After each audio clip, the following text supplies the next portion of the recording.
فأما اليتيم فلا تقهر وأما السائل فلا تنهر وأما بنعمة ربك فحدث।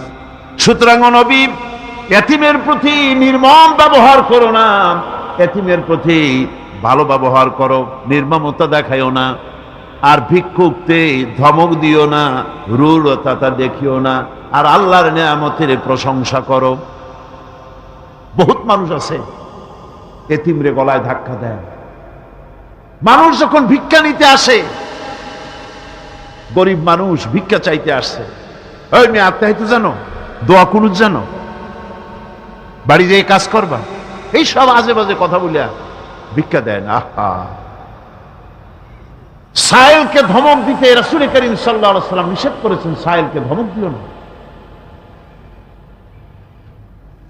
গাড়িতে বসে যাচ্ছেন সাহেব, ট্রাফিক মোড়ে যখন সিগন্যাল জ্বলল, গাড়িগুলি দাঁড়ায় গেল, ফকির এসেছে, হাত নাই পাও নাই, বুড়া মানুষ, একটা পয়সা বার করে না। আবার এই মানুষটি ওই ফকিরকে ধমক দিয়া বার করে দিল।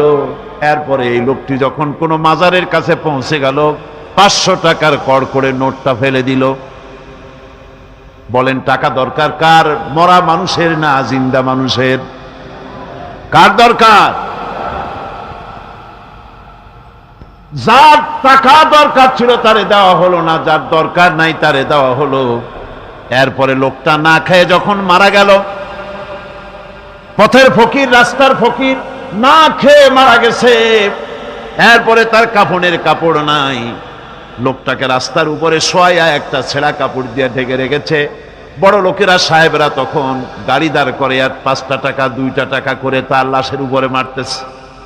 এটা মানবতার এর চাইতে লাঞ্ছনা, মানবতার জন্য এর চাইতে গঞ্জনা আর কিছুই হতে পারে না। মানবতার প্রতি লাঞ্ছনা এর থেকে আর দুর্গতি কি হতে পারে? বেঁচে থাকার সময় 1টা টাকা আপনি দিলেন না, মরে যাওয়ার পর বিদায় হয়েছে বালাই, এখন দেওয়া শুরু করেছে। আমার বন্ধুগণ, এজন্য এতিমের প্রতি দরদ করার জন্য আল্লাহ পাক কোরআনের ভিতরে পরিষ্কার বলেছেন। রাসূল করিম সাল্লাল্লাহু আলাইহি ওয়াসাল্লাম নিজে এতিম ছিলেন, আর এতিমের প্রতি তার এত দরদ ছিল, একবার তিনি ঈদের দিকে নামাজ পড়ার জন্য যাচ্ছেন। প্রতিমধ্যে দেখেন একটা বাচ্চা ছেলে কাঁদতেছে। এই রাস্তায় কত মানুষ গেল, কেউ দাঁড়ালো না, থমকে। বাচ্চার ক্রন্দন কাউকে থামাইতে পারল না। কিন্তু বিশ্ব নবী, দয়ার নবী রাহমাতুল লিল আলামিন বাচ্চার কান্না দেখে পাও বাড়াতে পারলেন না। নবীজি দাঁড়ায় গেলেন, জিজ্ঞেস করেন, ও বাচ্চা, ঈদের দিনে কাঁদো কেন? ঈদের দিনে তো কাঁদতে নাই। বাচ্চা বলে, তোমার কাছে বলবো না, আমি সেই সকালবেলা থেকে বসে আছি। আমি যদি মক্কার আব্দুল্লাহর পুত্র মুহাম্মদ রাসূলুল্লাহ সাল্লাল্লাহু আলাইহি সাল্লামকে পাই, মনের দুঃখ তার কাছে বলবো। বিশ্ব নবী জমিনের উপরে বসে পড়লেন, বাচ্চারে কোলের উপরে উঠায় বলেন, বাচ্চা বলো কি তোমার দুঃখ? তুমি যার জন্য বসেছো আমি তো সেই এতিম নবী, কি বলতে চাও? বাচ্চা বলতেছেন, ইয়া রাসূলুল্লাহ, আমার বাবা মারা গেছে। সেই ছোট্টবেলায় একেবারেই তখন মায়ের পেট থেকে আমি আসার পর বাপ মরে গেল। আমার মা আর একজনের সঙ্গে বিয়ে বসেছে। সেই পুরুষটি আমারে দেখতে পারে না। আমার মা যদি আমারে কোলে করে এসে সহ্য করতে পারে না, আমারে চুমা খাইলে সহ্য করতে পারে না, আমারে খাবার দিলে মা মার খায়। আজ ঈদের দিনে রাতে আমার মা আমাকে বলল, বাবারে তোমার কপাল খারাপ, তোমার বাবা মারা গেছে, তোমাকে সাহায্য করার কেউ নাই, আমি তোমার যত্ন করতে পারলাম না, কোলে নিয়ে চুমাও দিতে পারি না, আমার এমনই কপাল খারাপ। সুতরাং এতিমের দরদ এতিম ছাড়ার কেউ বুঝবে না। তুমি আজ চলে যাও, ওই রাস্তায়, ঈদের রাস্তায় দাঁড়ায় থাকো, মাঠের রাস্তার পাশে, বিশ্ব নবীর কাছে তোমার দুঃখ বলো, এতিমের দুঃখ তিনি বুঝবেন। আমি মায়ের কথা মতো এই জায়গায় এতক্ষণ বসে আছি, হুজুর আপনি দয়া করে আমার কথা তো আপনার কাছে বললাম, আমার মনের এই দুঃখ। নবীজি বাচ্চার কথা শুনতেছিলেন, চোখ দিয়া পানি পড়তেছিল। বাচ্চাকে বুকের সঙ্গে জড়িয়ে ধরে নবীজি বলেন, ও এতিম, মুহাম্মদ সাল্লাল্লাহু আলাইহি ওয়াসাল্লাম যদি তোমার পিতা হন আর হযরতে আয়েশা যদি তোমার মা হয়ে যায়, বলো তোমার মনের দুঃখ মেটে নাকি? ছেলে ডুকরে কেঁদে উঠলো আর বলল, ইয়া রাসূলুল্লাহ, আপনি যদি আমার পিতা হন আর আয়েশা যদি আমার মা হয়ে যায়, এর থেকে বড় সৌভাগ্যের আমার তো আর কিছুই নাই। নবীজি এতিমকে বাড়ি নিয়ে গিয়ে হযরতে আয়েশার হাতে তুলে দিয়ে বললেন, আয়েশা রে, পবিত্র ঈদের দিনে আল্লাহ রাব্বুল আলামিন তোমার জন্য একটা উপহার পাঠিয়েছেন, এটা যত্ন করো।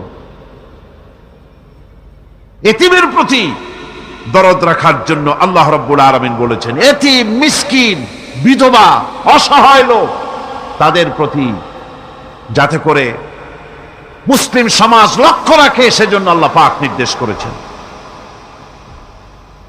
বুখারী এবং মুসলিম শরীফের হাদিসে এসেছে, আস-সাই আলাল আরমালাত ওয়াল মিসকিন কাস-সাই ফি সাবিলিল্লাহ। বিধবাদের জন্য, মিসকিনের জন্য কেউ যদি কোনো উদ্যোগ গ্রহণ করে, কেউ কোনো সাহায্য দেয়, জিহাদের ময়দানে জিহাদ করে আল্লাহর রাস্তায় যে সওয়াব পাওয়া যায়, যে মর্যাদা পাওয়া যায় আল্লাহর কাছে, এতিম, মিসকিন, বিধবাকে সাহায্য করলে সেই সওয়াব আল্লাহ রাব্বুল আলামিন আমলনামায় দিয়ে দেন। আমাদের প্রিয় নবী এতিম মিসকিনদের খুবই ভালোবাসতেন তার নিজের চাকর হযরত যায়েদ ও আনাস রাদিয়াল্লাহু তাআলা আনহুকে। সে সম্পর্কে এখন আলোচনা করা হচ্ছে। তার চরিত্রই প্রমাণ করে নবীদেরকে বায়নাত দেওয়া হয়েছে, এমন চরিত্র আচার আচরণ দেওয়া হয়েছে যাতে করে লোকেরা অভিভূত হয়ে যায়, আকৃষ্ট হয়ে যায়। হযরতে যায়েদ, তিনি তো কৃতদাস ছিলেন, হারায় গেলেন বাপ মা থেকে, আর এরপরে কুদরত তারে মুহাম্মদ সাল্লাল্লাহু আলাইহি ওয়াসাল্লামের ঘরে উঠায় দিল। তিনি তখন আল্লাহর নবী, তখন নবুয়তের দায়িত্ব পান নাই। যায়েদের পিতার কাছে খবর হয়ে গেল, যায়েদ আছে রাসূলের বাড়িতে, মুহাম্মদ সাল্লাল্লাহু আলাইহি ওয়াসাল্লামের বাড়ি মক্কায়। তারা এসে হুজুরের সঙ্গে দেখা করে বললেন, মুহাম্মদ সাল্লাল্লাহু আলাইহি ওয়াসাল্লাম, জানতে পেরেছি আপনার কাছেই আমাদের ছেলে যায়েদ আছে, মেহেরবানি করে তাকে আমাদেরকে ফিরায় দেন। হুজুর বলেন, যায়েদ যদি তোমাদেরকে চিনতে পারে আর যদি যেতে চায়, আমার পক্ষ থেকে কোনো আপত্তি নাই, অবশ্যই যাবে। তবে যায়েদ যদি যেতে না চায়, আমি এমন লোক নই যে কেউ আমার কাছে থাকতে চাইলে আমি জোর করে তাকে ঠেলেও দিতে পারি না, আমি তেমন লোক নই। পিতা বললেন, আপনি অবশ্যই যুক্তিপূর্ণ কথা বলেছেন। হযরতে যায়েদকে আনা হলো। হুজুর বললেন, তুমি কি চেনো এদের? কি? যায়েদ বললেন, চিনি, ইনি আমার বাবা, উনি আমার চাচা। যায়েদের পিতা বলেন, বাবারে বাড়ি চলো, তোমার মা কেঁদে কেঁদে হয়রান, চলো বাড়ি যাই, বাড়ির যা কিছু আছে সব তোমাকে ফিরিয়ে দেওয়া হবে। হযরতে যায়েদ বলতেছেন, পিতা, বাড়িতে যা আছে তাই শুদ্ধ, তামাম দুনিয়াটা যদি আমারে দেওয়া হয়, এই লোকটির কাছে থেকে যে ব্যবহার পেয়েছি, আমি এই লোকের কদম ছেড়ে যেতে পারি না। তার চরিত্রই প্রমাণ করে তিনি নবী, কি ব্যবহারটা পেয়েছেন। হযরত আনাস রাদিয়াল্লাহু তাআলা আনহু ছোট মানুষ, 8 বছর বয়সের সময় হুজুরের খাদেম হয়ে হুজুরের বাড়িতে আসছেন। আচ্ছা, 8 বছর বয়সের কিশোর ভুল তো করতেই পারে, গরম পানি চাইলে ঠান্ডা পানি এনে দেবে, স্যান্ডেল চাইলে জুতো আনবে, বিছানা বিছাইতে বললে উঠাই পড়বে, এটা স্বাভাবিক। কিশোর মানুষ, ছোট মানুষ। এবার শুনুন, বায়নাত কারে বলে? নবীদের বায়নাত আল্লাহ যে দিয়েছেন সেটা কি জিনিস? সেটা হলো উন্নত মানের চরিত্র, তার ব্যবহার, ওঠা বসা যা দেখলে মানুষ বুঝতে পারে তিনি আল্লাহর নবী। হযরতে আনাসের মুখে শুনুন। হযরতে আনাস রাদিয়াল্লাহু তাআলা আনহু বলেন, একাধিক ক্রমে টানা 10টি বছর রাসূলের খেদমতের ভিতরে নিয়োজিত ছিলাম। 10টি বছরের ভিতরে একটা দিনের জন্য নবীজি আমাকে ধমক দিয়ে কথা বলেন নাই। তো ধমক দিলেন না আমারে, এটা করছো কেন, এটা করো নাই কেন? সুবহানাল্লাহ বিহামদিহি। গোটা পৃথিবীর সমস্ত মুমিন মুসলমানদের, পুরুষ আর নারীদের জীবন, কলিজা, রক্ত রাসূলের কদম মুবারক উৎসর্গ হয়ে যায়।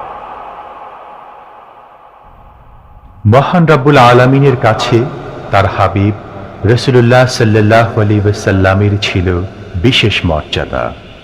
আসুন আমরা সে সম্পর্কে আলোচনা শুনি। আমার ভাইরা, রাসূল পাক সাল্লাল্লাহু আলাইহি ওয়াসাল্লাম আল্লাহর নবী এমন এক মহান সত্তা ছিলেন যে তিনি দোয়া আল্লাহর দরবারে হাত উঁচু করতে দেরি আছে, কিন্তু দোয়া কবুল হতে দেরি নাই। হিজরত করে মদিনায় এসেছেন, নামাজ পড়তে দিল চায়, কাবা শরীফের দিকে ফিরে যদি নামাজ পড়তে পারতাম দিলটা বড় ভালো লাগতো, কিন্তু হাত উঁচু করে মোনাজাত করতেছেন না, আল্লাহর কাছে বলতেওছেন না যে আল্লাহ তুমি আমার কিবলাটা বাইতুল মুকাদ্দাস থেকে ফিরাইয়া মক্কা শরীফে বাইতুল্লাহর দিকে ফিরাইয়া দাও, মুখেও বলতেছেন না, মনেও না, শুধু আকাশের দিকে বারবার তাকাচ্ছেন, মোনাজাত করেন নাই। মনে মনে আশা পোষণ করতেছেন যদি এমন একটা ওহী নাজিল হয়ে যেত। আল্লাহ রাব্বুল আলামিন সঙ্গে সঙ্গে রাসূল জোহরের নামাজ পড়তেছিলেন, 2 রাকাত পড়া হয়ে গেছে, এমন সময় ওহী নাজিল হয়ে গেল, قد نرى تقلب وجهك في السماء। ও নবী, আমি দেখতে পেয়েছি বারবার আপনি আকাশের দিকে তাকাচ্ছেন। সুবহানাল্লাহ, আমি দেখতে পেয়েছি। فلنولينك قبلة ترضاها فول وجهك شطر المسجد الحرام। আর দেরি নাই, আপনার মনের আশা পুরা হয়ে গেছে, এক্ষুনি আপনার কিবলা পরিবর্তন করুন। হুজুর 2 রাকাত পড়েছিলেন বাইতুল মাকদাসের দিকে ফিরে, বাকি 2 রাকাত তিনি মক্কা শরীফের কাবা শরীফের দিকে ফিরলেন। আজও পর্যন্ত সেই মসজিদ আছে, সাক্ষ্য দিচ্ছে নবীর কথা কিভাবে মঞ্জুর হয়। মসজিদে কিবলাতাইন মদিনা মুনাওয়ারায় সেই মসজিদ আজও আছে। ভাইরা আমার, রাসূল পাক সাল্লাল্লাহু আলাইহি ওয়াসাল্লাম এত বড় মর্যাদা সম্পন্ন ব্যক্তিত্ব, মহান ব্যক্তিত্বের উম্মতের মধ্যে আল্লাহ আমাদের শামিল করেছেন। শুকরিয়া স্বরূপ আমরা পড়ি আলহামদুলিল্লাহ। জোরে সোরে পড়েন আলহামদুলিল্লাহ। আমার ভাইরা, মর্যাদা এত বেশি আল্লাহ রাসূলকে আল্লাহ রাব্বুল আলামিন দান করেছেন। এই পৃথিবীতে কোন মানুষের সঙ্গে যদি আপনি বেয়াদবি করেন, তিনি আপনার বাপ হোক, তিনি আপনার মা হন, অথবা আপনার উস্তাদ হন, অথবা আপনার পীর হন, যে কেউ হোক না কেন, কারো সঙ্গে যদি কোনো বেয়াদবি হয়ে যায় তো শুধু একটা বেয়াদবি ছাড়া আর কিছুই না। কিন্তু নবীজির সঙ্গে যদি কেউ বেয়াদবি করে, সেটা শুধু বেয়াদবি থাকে না, কুফরি হয়ে যায়। কি হয়ে যায়? কুফরি হয়ে যায়। রাসূলুল্লাহকে কেউ তাওহীন করলে, অসম্মান করলে, সমালোচনা করলে কাফের হয়ে যায়। যারা বলেন কি হয়ে যায়? কত বড় মর্যাদা! রাসূল পাক সাল্লাল্লাহু আলাইহি ওয়াসাল্লাম, তার সামনে সাহাবায়ে কেরাম বসা, হুজুর কথা বলছেন, সাহাবায়ে কেরাম তারাও কথা বলছেন। কথা বলতে বলতে এক পর্যায়ে সাহাবীদের গলার আওয়াজ বড় হয়ে গেছে, হুজুরের গলার আওয়াজ শোনা যায় না, সাহাবীদের গলার আওয়াজটা বড় হয়ে গেল। আল্লাহ রাব্বুল আলামিন এতটুকু বরদাস্ত করলেন, আমার নবীর গলার আওয়াজের চাইতে তোমাদের আওয়াজ বড় হলো কেন? সঙ্গে সঙ্গে ওহী নাজিল হয়ে গেল। আল্লাহ রাব্বুল আলামিন বলেন, ইয়া আইয়ুহাল্লাযীনা আমানু লা তারফাউ আসওয়াতাকুম ফাওকা সাওতিন নবী। ও বিশ্বাসীরা, খবরদার, তোমরা যারা ঈমান এনেছো শোনো, তোমাদের গলার আওয়াজ যেন আমার নবীর গলার আওয়াজের চাইতে বড় না হয়ে যায়। যদি তা হয়, আনতাহবাতা আমালুকুম, জীবনের সমস্ত ভালো কাজগুলি আমি আল্লাহ বরবাদ করে দেব। আজ পর্যন্ত এই আয়াতে কারিমা রাসূল পাক সাল্লাল্লাহু আলাইহি ওয়াসাল্লামের রওজায়ে আতহারের সামনে সবুজ সাইনবোর্ডের উপরে সোনার অক্ষর দিয়ে এই আয়াতে কারিমা লেখা রয়েছে। সুবহানাল্লাহ। সর্বকালের, সর্বযুগের সর্বশ্রেষ্ঠ মহামানব, সর্বশ্রেষ্ঠ বিশ্বনবী, আল্লাহর পরে যার মর্যাদা, তিনি হচ্ছেন মুহাম্মদ রাসূলুল্লাহ সাল্লাল্লাহু আলাইহি ওয়াসাল্লাম। রাসূলুল্লাহ সাল্লাল্লাহু আলাইহি ওয়াসাল্লামের প্রতি মহান আল্লাহর ভালোবাসার অন্যতম নিদর্শন হচ্ছে মেরাজ। এর মাধ্যমে আল্লাহ রাব্বুল আলামিন তার বন্ধুকে নিজের সান্নিধ্যে নিয়েছিলেন। এখন আমরা শুনব সেই মেরাজের কাহিনী।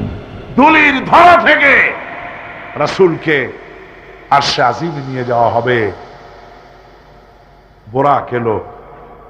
বোরাক হচ্ছে বারকুন থেকে উৎপত্তি।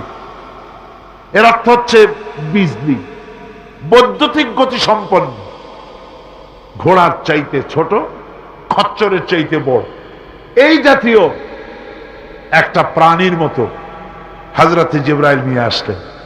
আমাদের দেশে কারো কারো বাড়িতে আয়নায় বান্দানো থাকে এই ছবিটা। ঘোড়া আছে, দুইটা ডানা আছে, মাথাটা মেয়ে লোকের মতো, চুলগুলো ঝুলে পড়ছে, নিচে লেখা আছে হাজা বুরাকুন নবী সাল্লাল্লাহু আলাইহি ওয়াসাল্লাম। আন্দাজে কোথায় পাইছে আল্লাহ? মিথ্যে কথা, বাজে কথা। আল্লাহ এরকম একটা মেয়ে লোক মার্কা ঘোড়া পাঠাইছিল হুজুরকে নেওয়ার জন্য, এটা কথা হইল? রাসূলকে মক্কা থেকে, উম্মে বাবে উম্মে হানি থেকে হুজুরকে বের করে নিয়ে যাওয়া হলো বাইতুল মাকদাসে। সমস্ত পয়গম্বর, দুনিয়া আল্লাহ যাদের পাঠিয়েছিলেন, সমস্ত রূহ উপস্থিত ছিল সেখানে। রাসূল করিম সাল্লাল্লাহু আলাইহি ওয়াসাল্লাম এখান থেকে মেরাজ করলেন। এতটুকুন ছিল ইসরা। কোরআনে কারীম বলছে, আজকের কারি সাহেব যেখান থেকে তেলাওয়াত করেছিলেন, সুবহানাল্লাযী আসরা বিআবদিহি লাইলাম মিনাল মাসজিদিল হারামি ইলাল মাসজিদিল আকসা। সুবহানাল্লাযী, সমস্ত দুর্বলতা, অক্ষমতা থেকে মুক্ত সেই সত্তা যিনি তার বান্দাকে ইসরা করিয়েছেন, মেরাজ করিয়েছেন। কোন সুবহানাল্লাহ। সমস্ত দুর্বলতা, অক্ষমতা থেকে মুক্ত তিনি পার করে নিয়ে গিয়েছেন। তারপরে মুহূর্তের ভিতরে মহাশূন্য পাড়ি দিয়ে, সেই মহাশূন্য মানে কি? এইখান থেকে সূর্য কত দূরে জানেন না? 9,30,00,000 মাইল দূরে এখান থেকে সূর্য।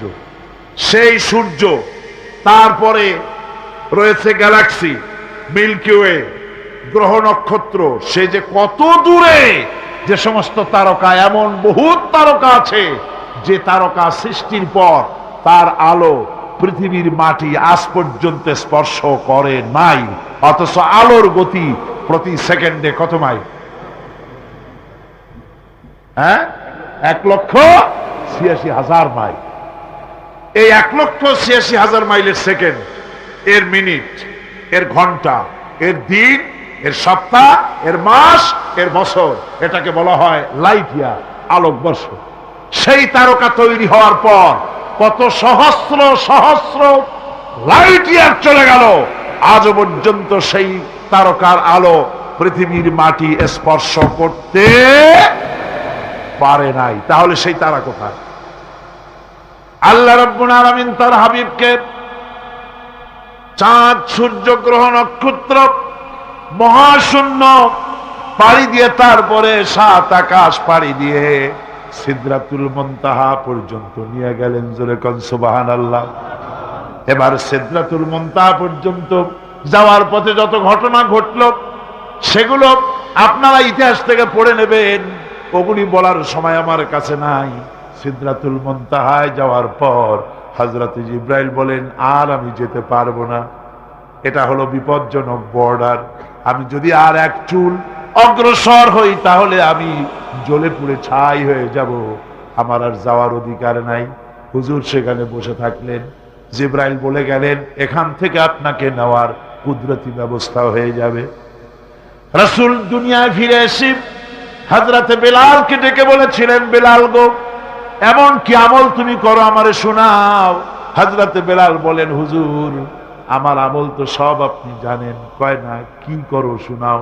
বেলাল বলেন, হুজুর খাস আমলের মধ্যে এতটুকু আছে যে আমি কখনো বিনা উজুতে থাকি না, যখন উজু চলে যায় উজু করি আর উজুর এহতেমামের জন্য 2 রাকাত নফল নামাজ পড়ি।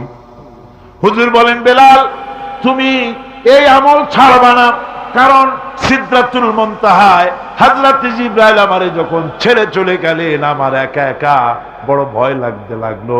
তখন আমার মনে হচ্ছিল তুমি যেন আমার চতুর্দিকে হাঁটতেছো। আমার ভাইয়েরা, রফরফ নামক বিছানা চলে এলো। কুদরতি এই বিছানায় চড়ে নবীজি আল্লাহ রাব্বুল আলামিনের দরবারে আরশে আজিমে পৌঁছে গেলেন। জোরে বলেন সুবহানাল্লাহ, জোরে বলেন সুবহানাল্লাহ। যেখানে পৃথিবীর কোন মানুষের যাওয়া সম্ভব নয়, গোটা পৃথিবীর মানুষের মর্যাদা আল্লাহ পাক বাড়ায় দিলেন, আরশে আজিমে হুজুরকে নিয়ে গেলেন। তারপরে তিনি কথাবার্তা হুজুরের সাথে কি বললেন সেই কথাগুলি নিয়ে আমাদের দেশে কথা হলো এই যে হুজুরকে নিয়ে আল্লাহ 5 ওয়াক্ত নামাজ দিছিলেন তো 50 ওয়াক্ত। মুসা আলাইহিস সালামের সাথে দেখা না হলে তো কাম সারছিল, আমাদের আর উপায় ছিল। আরে ভাই, শুধু নামাজ দেওয়াই যদি উদ্দেশ্য হবে তাহলে রোজার মতো তো আল্লাহ দুনিয়ায় বসে দিতে পারতেন কিনা, হজের মতো জাকাতের মতো পারতেন কিনা? শুধু নামাজের জন্য নয়, আল্লাহ পাকের কায়নাত দেখাবার জন্য আল্লাহ পাক তাকে নিয়েছিলেন।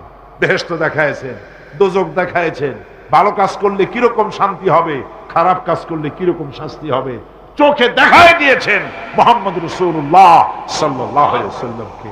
মেরাজ থেকে ফিরে এলেন, ঘরে এসে দেখেন উজুর পানি, উজু করে যে গেছিলেন উজুর পানি তখনও গড়াচ্ছে। যে দরজা দিয়ে বেরিয়েছিলেন দরজাটা ধাক্কায় তখনও কাঁপতেছে। যে বিছানায় শোয়া ছিলেন সে বিছানায় মানুষ শুয়ে থাকলে যেমন উষ্ণ থাকে সেরকমের উষ্ণ ভাব তখনও আছে। কেমনে হলো? কেমনে হলো?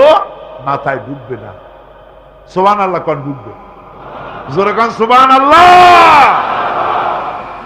এটার ব্যাপারে কোন বিজ্ঞান দর্শন যুক্তির প্রয়োজন নাই। প্রয়োজন শুধু এতটুকু, আল্লাহ তার হাবিবরে নেবেন, কত দ্রুত নিবেন, কত দ্রুত পাঠাবেন এটা তিনিই ভালো জানেন, আমাদের কোনো জানার কথা না, ঠিক কিনা? তবে দৃষ্টান্ত যদি চান তাহলে আমি দৃষ্টান্তটা এভাবে দিতে পারি, বুঝাবার জন্য একটা দৃষ্টান্ত দিতে পারি। সেটা হলো এই, ধরেন বাংলাদেশে কোনো প্রেসিডেন্ট আসবে, পৃথিবীর যে কোনো দেশের এক প্রেসিডেন্ট আসবে। এটা আসার যখন খবর হয়ে যাবে তখন পত্র পত্রিকায় রুট বলে দেওয়া হয়, এই রুটে রাষ্ট্রীয় মেহমান রাষ্ট্রীয় অতিথি ভবনে আসবেন, এই রাস্তা দিয়ে সাধারণ ট্রাফিক চলাচল বন্ধ থাকবে। এয়ারপোর্ট থেকে নিয়ে রাষ্ট্রীয় অতিথি ভবন পর্যন্ত মেহমান না আসা পর্যন্ত সমস্ত ট্রাফিক চলাচল বন্ধ। মেহমান পৌঁছে যাবে, তারপরে আবার স্বাভাবিক ট্রাফিক চলবে। এটা জানেন কিনা? জানেন কিনা? এইটা যদি পৃথিবীর সামান্য সলিমুদ্দি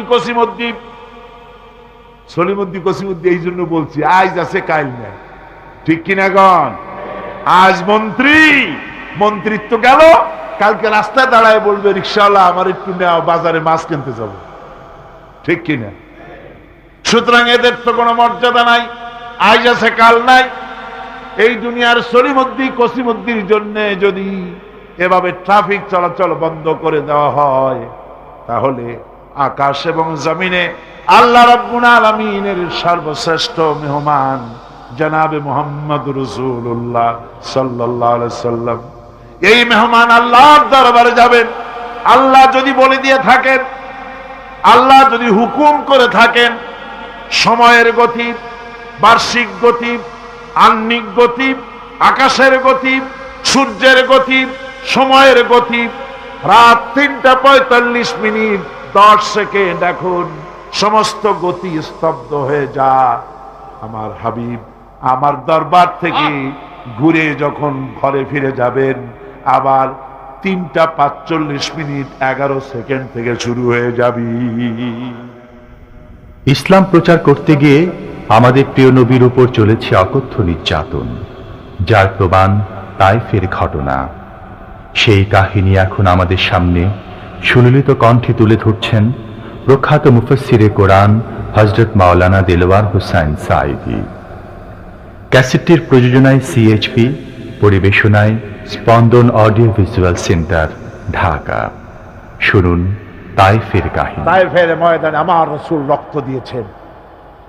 আমি সেই তায়েফ সফর করেছি।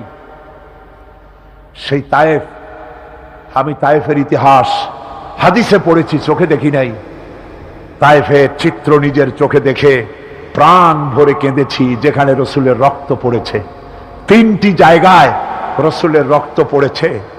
সবচাইতে বেশি রক্ত পড়েছিল যে জায়গাটিতে, সেই জায়গায় প্রাণ ভরে কেঁদেছি। আমার স্ত্রী আমার সাথে ছিলেন। আমি তায়েফে গিয়ে লোকেরা আমাকে যখন বলল বিশ্রাম নিতে, আমি বললাম না, বিশ্রাম করব না, আগে আমারে নিয়ে যাও। আমার রাসূলকে মারছিল যে রাস্তাটায়, ওই রাস্তাটা আমার আগে দেখাও। 3 দিনের না খাওয়া, রাস্তার 2 দিকে কাফেরেরা দাঁড়ানো, চতুর্দিক থেকে পাথর মারা শুরু করে দিল। আহারে, এমন সুন্দর চেহারার মানুষ দেখে কেমনে মারল তারা। হুজুর পড়ে গেলেন, ওরা কাফেরেরা এসে জোর করে ধাক্কা মেরে হাঁটালো। আবার হুজুর পড়ে গেলেন, বেহুশ হয়ে পড়লেন। আবার ওরা উঠাইয়া জোর করে আবার হাঁটালো। 3য় শেষ জায়গায় গিয়ে হুজুর বেহুশ হয়ে পড়ে গেলেন। শরীর থেকে সবচাইতে বেশি রক্ত পড়েছে সেখানে। আমি লম্বা সেজদায় পড়ে এত কান্দা কাঁদছি, আরে আমার নবীজির রক্ত পড়েছে এই মাটিতে। ফেরেশতারা এসে বলছেন, হে রাসূল, আপনার এই অবস্থা থেকে আকাশের ফেরেশতারা কাঁদতে কাঁদতে অস্থির হয়ে গিয়েছে। আপনি আমাদের অনুমতি দেন, এই পাহাড় চাপা দিয়া কাফেরের গোষ্ঠী সাফ করে দেই। আমার নবীজি বললেন, না, আমি তো বলবো না। আমি তো পৃথিবীর মানুষকে প্রতিশোধ দিতে আসি নাই। আমি যদি হুকুম করি আর আবার হুকুম মতো সবগুলি যদি পাথর চাপা দিয়ে মারিয়ে ফেলে দাও, তাহলে আমি কালে পৌঁছাবো লা ইলাহা ইল্লাল্লাহু মুহাম্মাদুর রাসূলুল্লাহ। সঙ্গে যায়েদ, রক্তাক্ত শরীর। আরে, যেই শরীরের দিকে মানুষ একবার তাকাইলে চোখ ফিরাইতে পারত না। হযরত আয়েশা বলেছেন, যে সমস্ত নারীরা ইউসুফ আলাইহিস সালামের দেখে হাত কেটে ফেলাইছিল, ওরা যদি আল্লাহ রাসূলকে দেখতো, হাত কাটতে কাটতে কলিজা কাটে ফেলাই দিত, টের পাইতো না। এমন মানুষের গায়ে কেমনে পাথর মারল।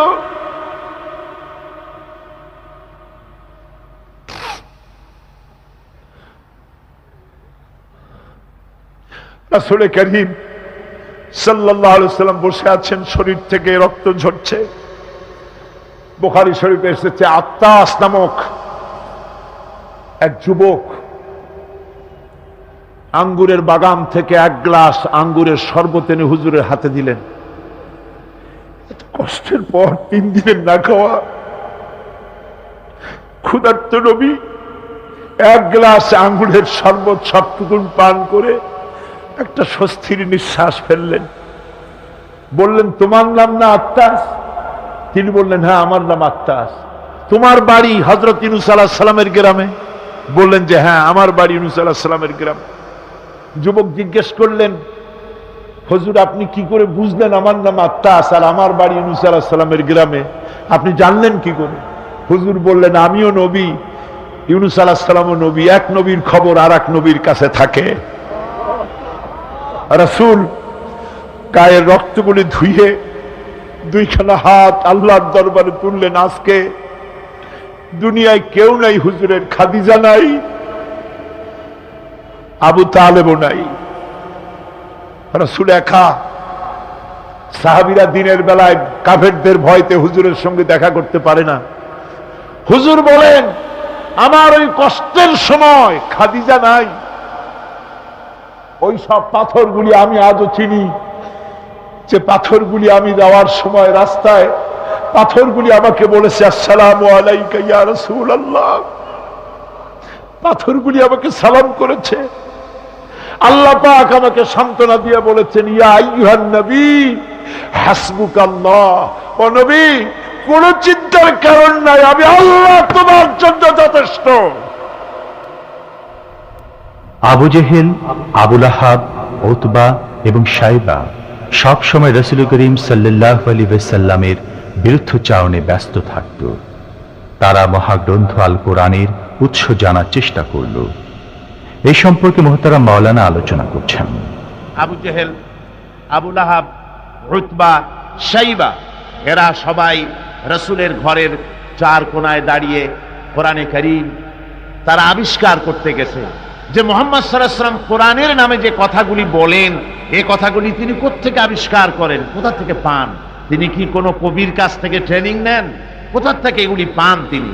তাই জানার জন্য ওরা গিয়ে, আবু জেহেল যে গিয়েছে আবু সুফিয়ান তা জানে না, উতবা যে গিয়েছে শাইবা তা জানে না, একে অপরের অজান্তে ঘরের চার কোনায় দাঁড়িয়ে আছে। গভীর রাত্রে সরকারে দো আলম আশরাফুল আম্বিয়া নবী মুহাম্মদ রাসূলুল্লাহ সাল্লাল্লাহু আলাইহি ওয়াসাল্লাম তেলাওয়াত করা শুরু করেছেন। এখন বুঝুন, একে তো আল্লাহর কালাম, আর তেলাওয়াত করছেন তিনি যার উপরে এটা অবতীর্ণ হয়েছে। একটু আগে যে কারি সাহেব তেলাওয়াত করতেছিলেন, কি বলেন, কেমন লাগলো? সুবহানাল্লাহ, সুবহানাল্লাহ, মনে হচ্ছিল সারা রাত তেলাওয়াত হোক আর শুনতে থাকি। এখন বুঝুন যে রাসূল নিজে তেলাওয়াত করতেছেন। আবু জেহেল, আবু সুফিয়ান, উতবা, শাইবা আল্লাহর নবীর ঘরের চার কোনায় দাঁড়িয়ে নবীজির তেলাওয়াত করা কোরআনে কারীম শুনতেছে। ওদের মনে মনে চিন্তা জাগলো, আরেকটু শুনে তারপরে বাড়ি যাব, আরেকটু শুনে নেই তারপরে বাড়ি যাব।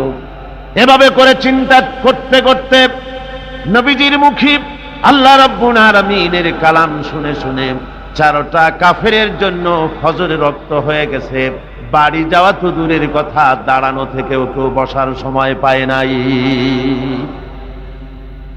কোরআনে কারীমের আকর্ষণ, এ মোহাব্বত মানুষকে এভাবে টেনে আনে।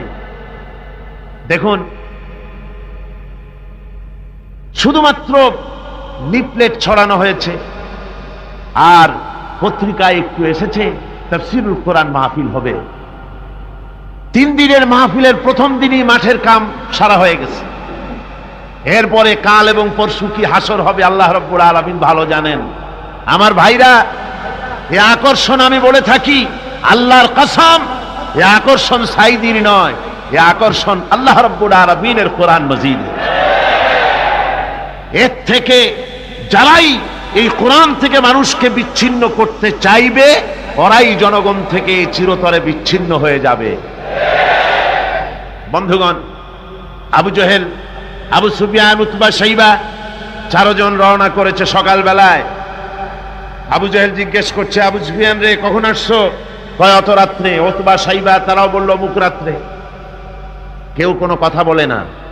আবু সুফিয়ান বলছে, ভাই আবু জেহেল, যদি তুমি রাগ না করো একটা কথা কই। হ্যাঁ, বলতে পারো। দেখুন, এই যে সারা রাত ধরে মুহাম্মদ সাল্লাল্লাহু আলাইহি ওয়াসাল্লামের মুখে আল্লাহর কালাম শুনলাম, আমার মনের বিশ্বাস, লাত মানাতের কসম করে বলতে পারি, এই কথা মানুষের বানানো হতে পারে না। এটা কোন ঐশ্বরিক বাণী হবে, এটা মানুষের।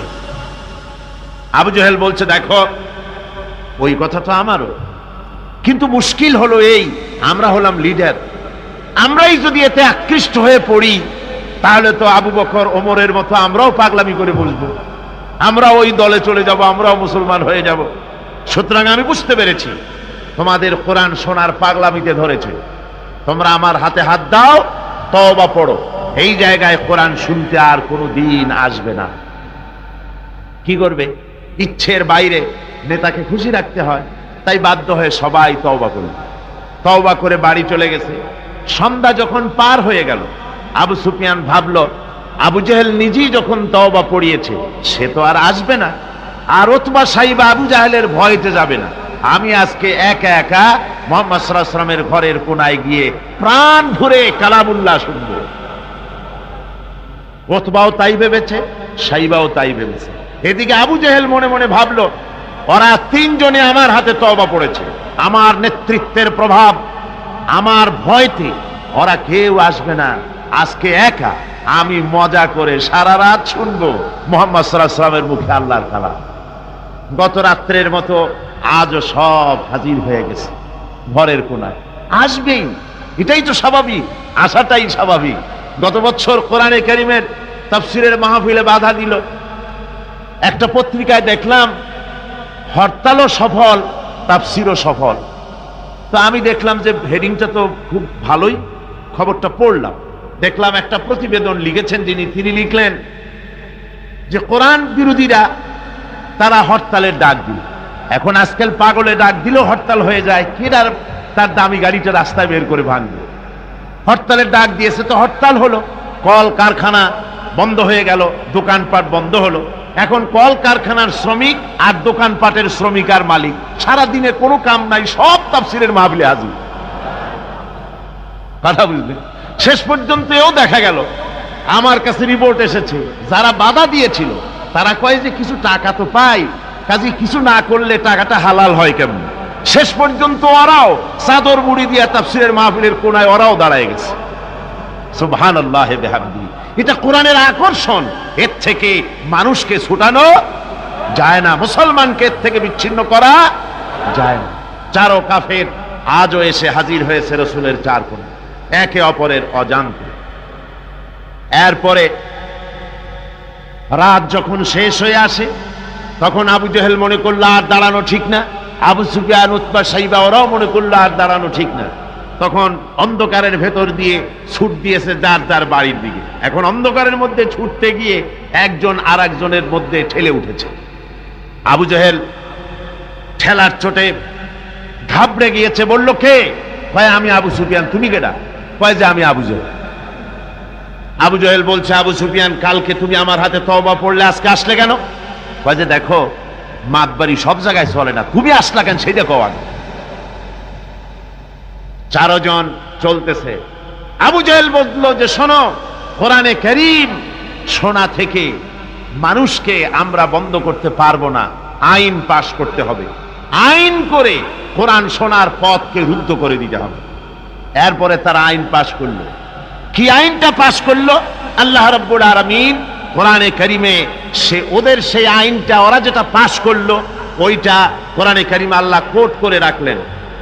যেহেতু আবু জেহেল মরে যাবে, কিন্তু তার নাতিরা তো মরবে না, ওর নাতিরা তো থাকবে কিয়ামত পর্যন্ত, ওর দৌহিত্র, ওর পৌত্র যা কিছু আছে এগুলো বেঁচে থাকবে দীর্ঘদিন।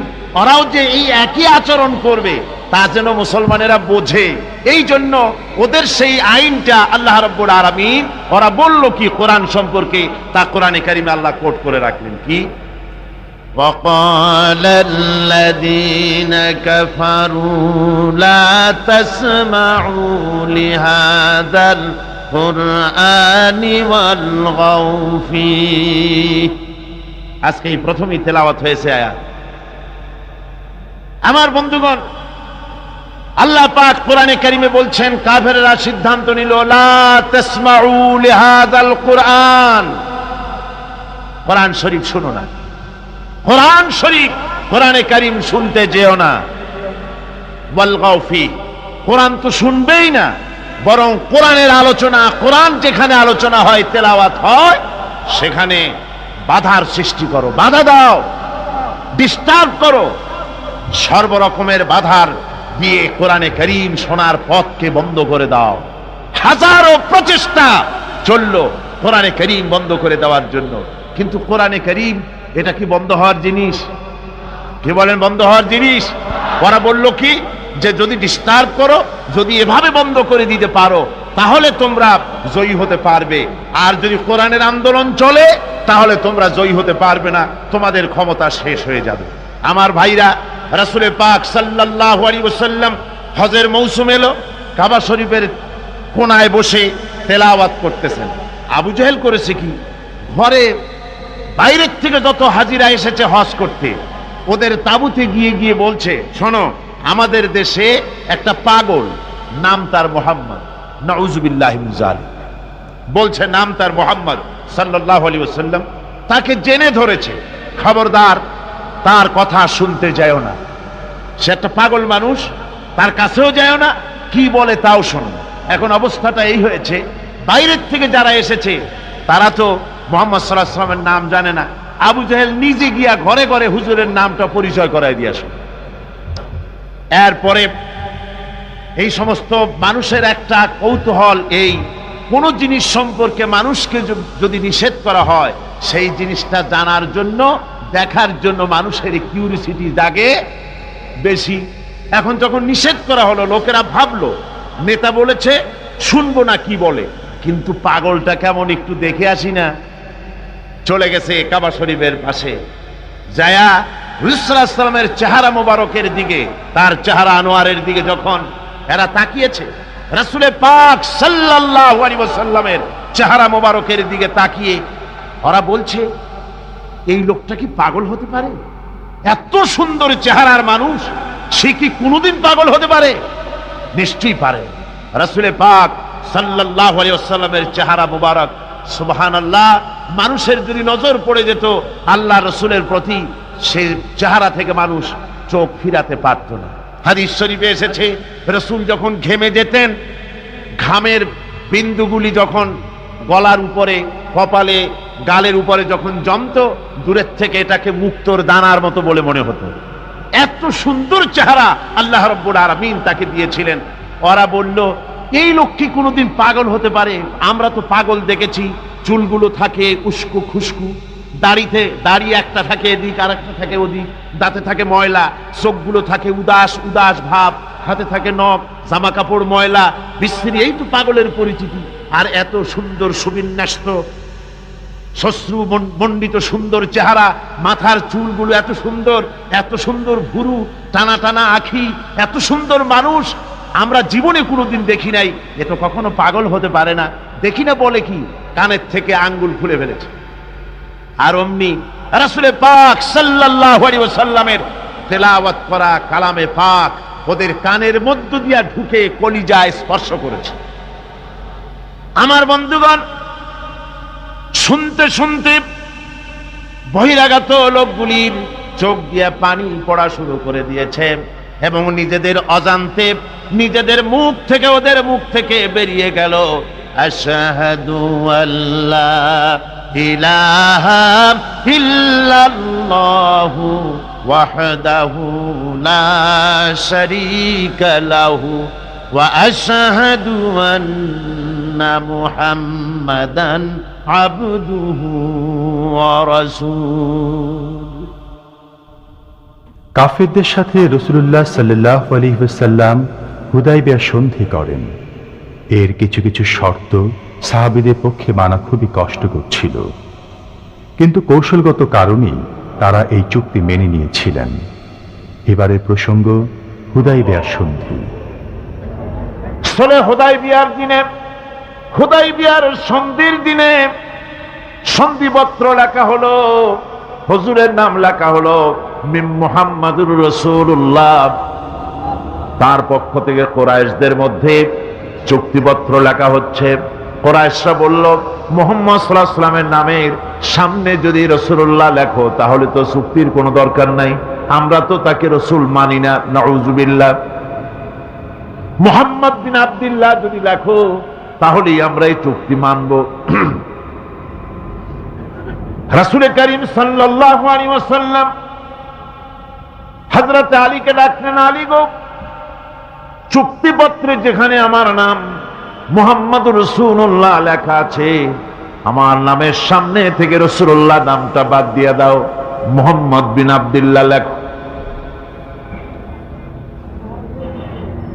হযরত আলী বলছেন, ইয়া রাসূলুল্লাহ, সারা জীবন আপনার গোলামি করেছি, যা বলেছেন তাই শুনেছি, জীবনটাও আপনার জন্য দেওয়ার জন্য প্রস্তুত আছি, ভবিষ্যতেও যত কথা বলবেন সব মাথা পেতে মেনে নেব, কিন্তু আজকের এই হুকুম আমার পক্ষে মানা সম্ভব হবে না।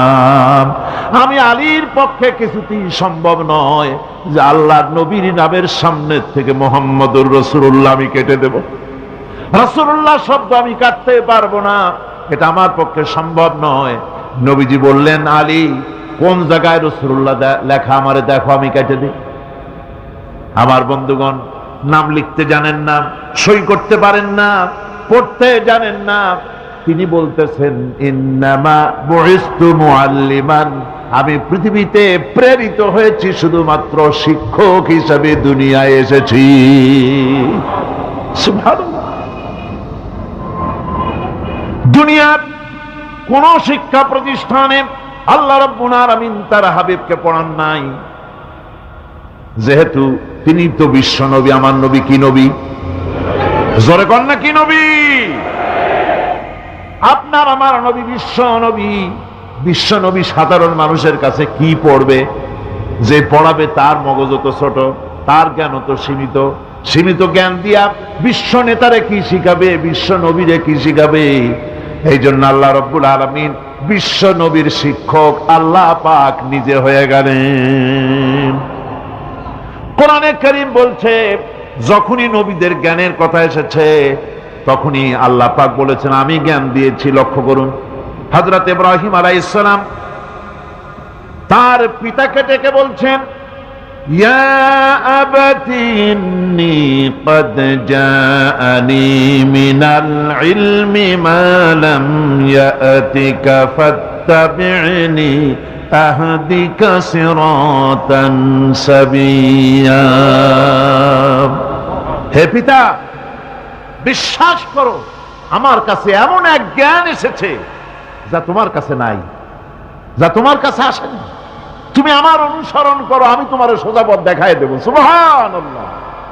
তুমি আমাকে অনুসরণ করো, যেহেতু আমার কাছে যে জ্ঞান আসছে ওই জ্ঞান তোমার কাছে নাই। ইব্রাহিম আলাইহিস সালামের কাছে কার জ্ঞান আসছে? আল্লাহ রাব্বুল আলামিনের জ্ঞান।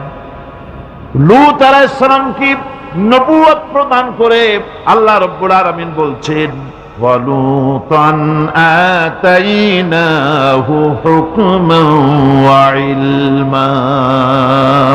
আমি লূতকে আমার পক্ষ থেকে জ্ঞান দান করেছি, হিকমত দিয়েছি, বিজ্ঞান শিক্ষা দিয়েছি, আমি তাকে ইলম দান করেছি। সুবহানাল্লাহ। আমি তাকে ইলম দিয়েছি। মুসা আলাইহিস সালাম সম্পর্কে আল্লাহ পাক বলেন, ওয়ালাম্মা বালাগা আশুদ্দাহু ওয়াস্তাওয়া আতাইনাহু হুকমান ওয়া ইলমা। মুসা আলাইহিস সালাম যখন বয়স সন্ধিক্ষণে পৌঁছে গেলেন, যখন তিনি পূর্ণ বয়স প্রাপ্ত হলেন এবং তিনি যখন নিজেকে সম্পূর্ণ লালন পালন করার কাজ যখন তার সম্পূর্ণ হয়ে গেল, আমি তখন আমার পক্ষ থেকে তাকে ইলম দান করেছি, জ্ঞান দান করেছি, হিকমত দিয়েছি, জ্ঞান দিয়েছি। রাসূল কারীম সাল্লাল্লাহু আলাইহি ওয়াসাল্লাম সম্পর্কে আল্লাহ পাক বলছেন, ওয়ালা ইন ইত্তাবা'তা আহওয়াআহুম বা'দাল্লাযী জাআকা মিনাল ইলম মা লাকা মিনাল্লাহি মিন ওয়ালিয়্যিন ওয়ালা নাসীর।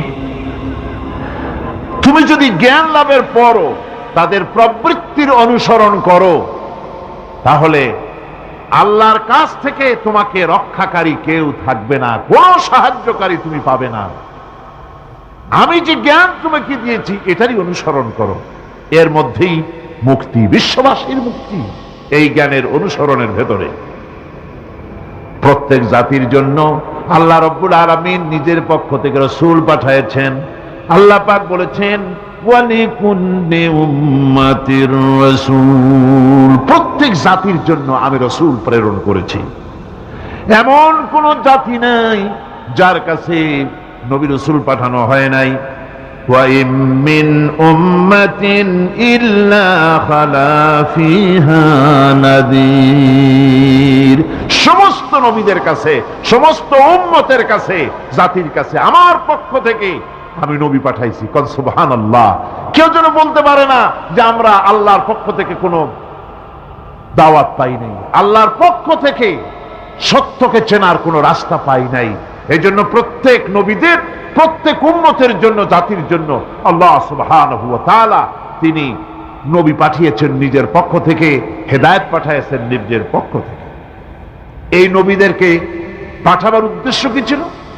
কোরআনে কারিমে আল্লাহ পাক বলেন, আমাদের নবীকে আল্লাহ পাক ডেকে বলছেন, আলিফ লাম রা কিতাবুন আনজালনাহু ইলাইকা লিতুখরিজান নাসা মিনাজ যুলুমাতি ইলান নূর।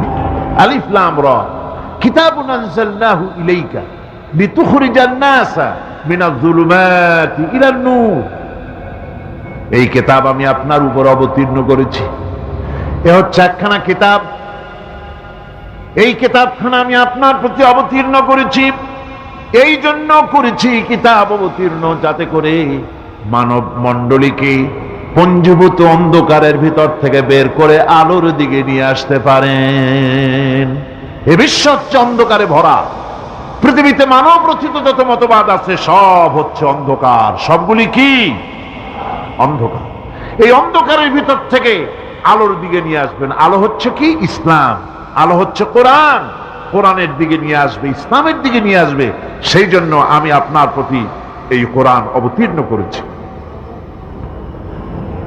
আমার ভাইয়েরা, সকল আসমানি কিতাবের উপরে আমাদের ঈমান আনা লাগবে। শুধুমাত্র কোরআন শরীফের উপরে নয়, সকল কিতাবের উপরে ঈমান আনতে হবে। কোরআনকে যেমন মানি, মুহাম্মদ সাল্লাল্লাহু আলাইহি ওয়াসাল্লামকে যেমন মানি, সব নবীদের উপরে ওই রকম ঈমান আনতে হবে। কোরআন যেমন মানি ওই রকম করে সমস্ত কিতাবের উপরে ঈমান আনতে হবে।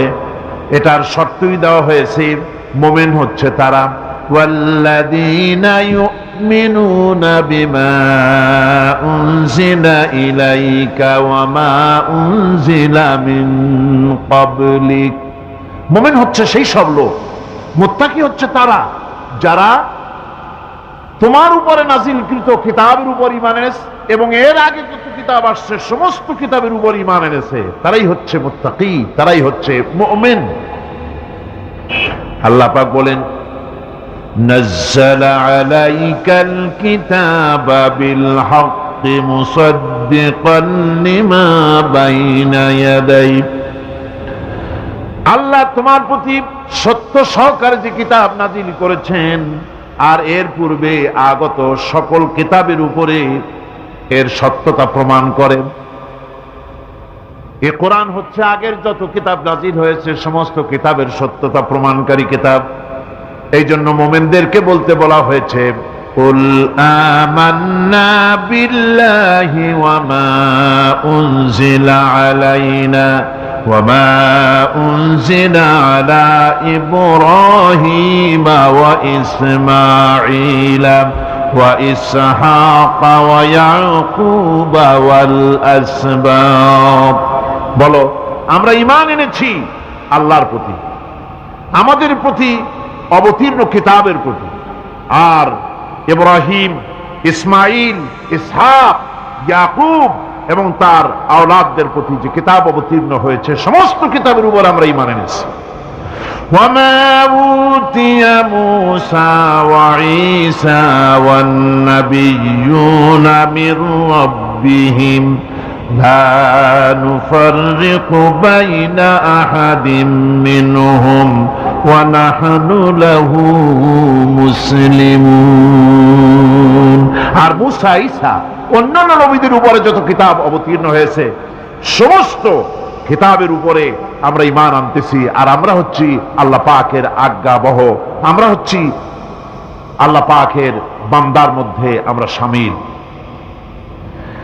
আল্লাহ পাক বলছেন, এই পৃথিবীতে আমি যত নবী পাঠাইছি সমস্ত নবীদের সাথে তিনটা জিনিস দিয়েছি। কয়টা জিনিস? তিনটি জিনিস দিয়েছি সমস্ত নবীদের। লাকাদ আরসালনা রুসুলানা বিল বাইয়িনাতি ওয়া আনজালনা মাআহুমুল কিতাবা ওয়াল মিজানা লিয়াকুমান নাসু বিল কিসত। নিঃসন্দেহে আমি নবীদেরকে স্পষ্ট নিদর্শনাদি সহ এই পৃথিবীতে পাঠিয়েছি এবং সেই সঙ্গে তাদেরকে কিতাব দিয়েছি আর তাদেরকে মিজান দান করেছি, বাইয়িনাত দান করেছি। তিনটা জিনিস দিয়েছি, এক দিলাম বাইয়িনাত, আর এক দিলাম কিতাব, আর এক দিলাম মিজান। কয়টা হলো? তিনটা। বাইয়িনাত কি? বাইয়িনাত হলো বাইয়িনাত বলা হয় এমন জিনিসগুলি কি যা একজন নবীর আচার আচরণ দেখে বুঝতে পারা যায় নিঃসন্দেহে ইনি আল্লাহর নবী। সুবহানাল্লাহ। এটাই হচ্ছে বাইয়িনাত। তার চরিত্র, তার আচার আচরণ, এগুলি প্রমাণ করে তিনি নবী।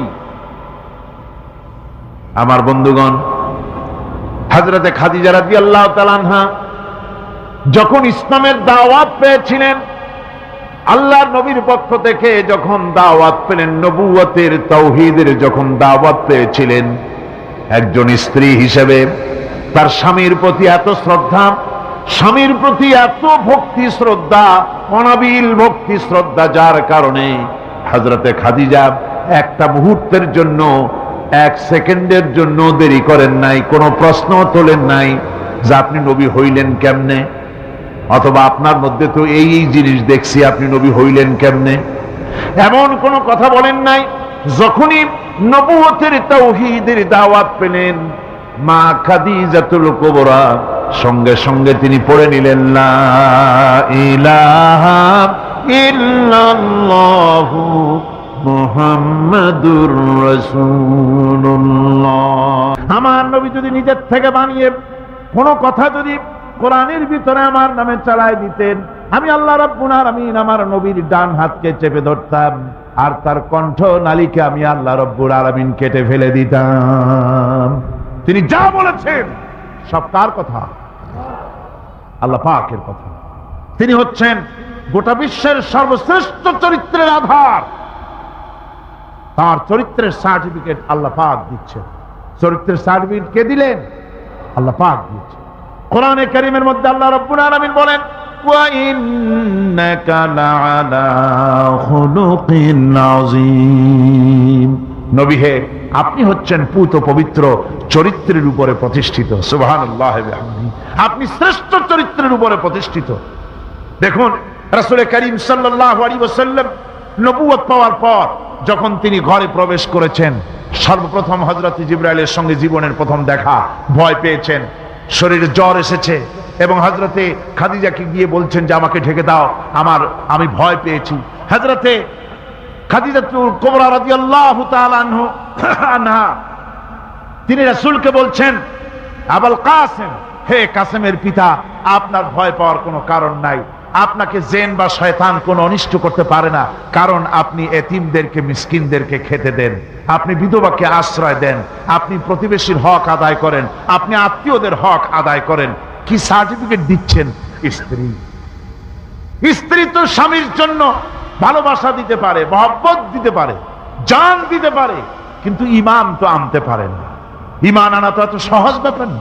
কিন্তু রাসূল করিম সাল্লাল্লাহু আলাইহি ওয়াসাল্লাম যখন তাকে তাওহীদের দাওয়াত দিলেন, রিসালাতের দাওয়াত দিলেন এবং বললেন আমি নবী, হযরত খাদিজা এক মুহূর্ত দেরি করেন।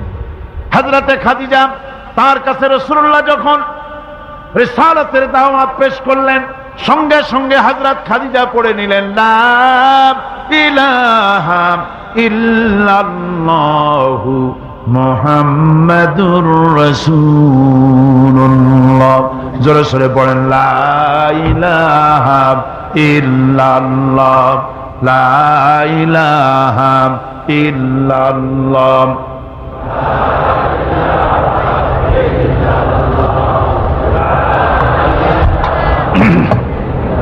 মহব্বতের সাথে জোরে সোরে পড়েন লা ইলাহা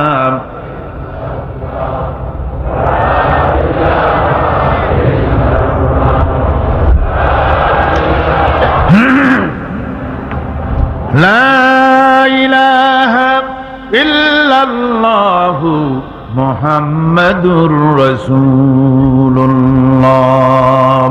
আমার বন্ধুগণ, রাসূল করিম সাল্লাল্লাহু আলাইহি ওয়াসাল্লামের উপরে স্ত্রী ঈমান আনলেন। খাদেম ছিলেন হযরতে যায়েদ। খাদেম তো তার প্রভুর জন্য জান দিতে পারে, মাল দিতে পারে, মহব্বত করতে পারে, সব পারে। খাদেম ঈমান আনতে পারে না, যেহেতু খাদেমের কাছে তার সাহেবের ইনস এন্ড আউট, তার ভেতর বাইর সবকিছুই পরিষ্কার থাকে। হযরতে রাসূলের খাদেম ছিলেন হযরতে যায়েদ। হযরত যায়েদ তার উপরে যখন 15 বছর খাদেম ছিলেন রাসূলুল্লাহ, হুজুর যখন তার কাছে দাওয়াত পেশ করলেন, যখন রিসালাতের দাওয়াত পেশ করলেন, তাওহীদের দাওয়াত দিলেন, খাদেম যায়েদ একটু চিন্তা করলেন না, সাথে সাথে পড়লেন লা ইলাহা ইল্লাল্লাহু মুহাম্মাদুর রাসূলুল্লাহ। রাসূলের বন্ধু ছিলেন হযরত আবু বকর সিদ্দিক রাদিয়াল্লাহু তাআলা আনহু, 20 বছরের বন্ধু। কত বছরের বন্ধু? 20 বছর। 20 বছর বসে একজন বন্ধু আর একজন বন্ধুকে চিনতে মোটেই কিছু বাকি থাকে না। হযরত আবু বকর রাদিয়াল্লাহু তাআলা আনহু তার কাছে যখন রাসূলুল্লাহ নবুয়তের দাওয়াত পেশ করলেন, হযরতে আবু বকর রাদিয়াল্লাহু তাআলা আনহু এক মুহূর্ত দেরি করেন নাই, বলেছেন আপনার চরিত্র নবুয়তের চরিত্র আগেই বুঝতে পেরেছি, সাধারণ মানুষের চরিত্র এমন হতে পারে না। তিনিও কালেমা পড়ে মুসলমান হয়ে গেলেন। সাহাবায়ে কেরাম রাসূলের প্রতি এই মোহাব্বত, এই শ্রদ্ধা তারা পোষণ করেছেন। নবী তার চরিত্র দিয়ে মানুষের সামনে নিজেকে প্রকাশ করেছেন। তার চরিত্র দুই রকম ছিল না, চরিত্র একরকম ছিল। ব্যক্তিগত চরিত্র আর পারিবারিক চরিত্র দুরকম না।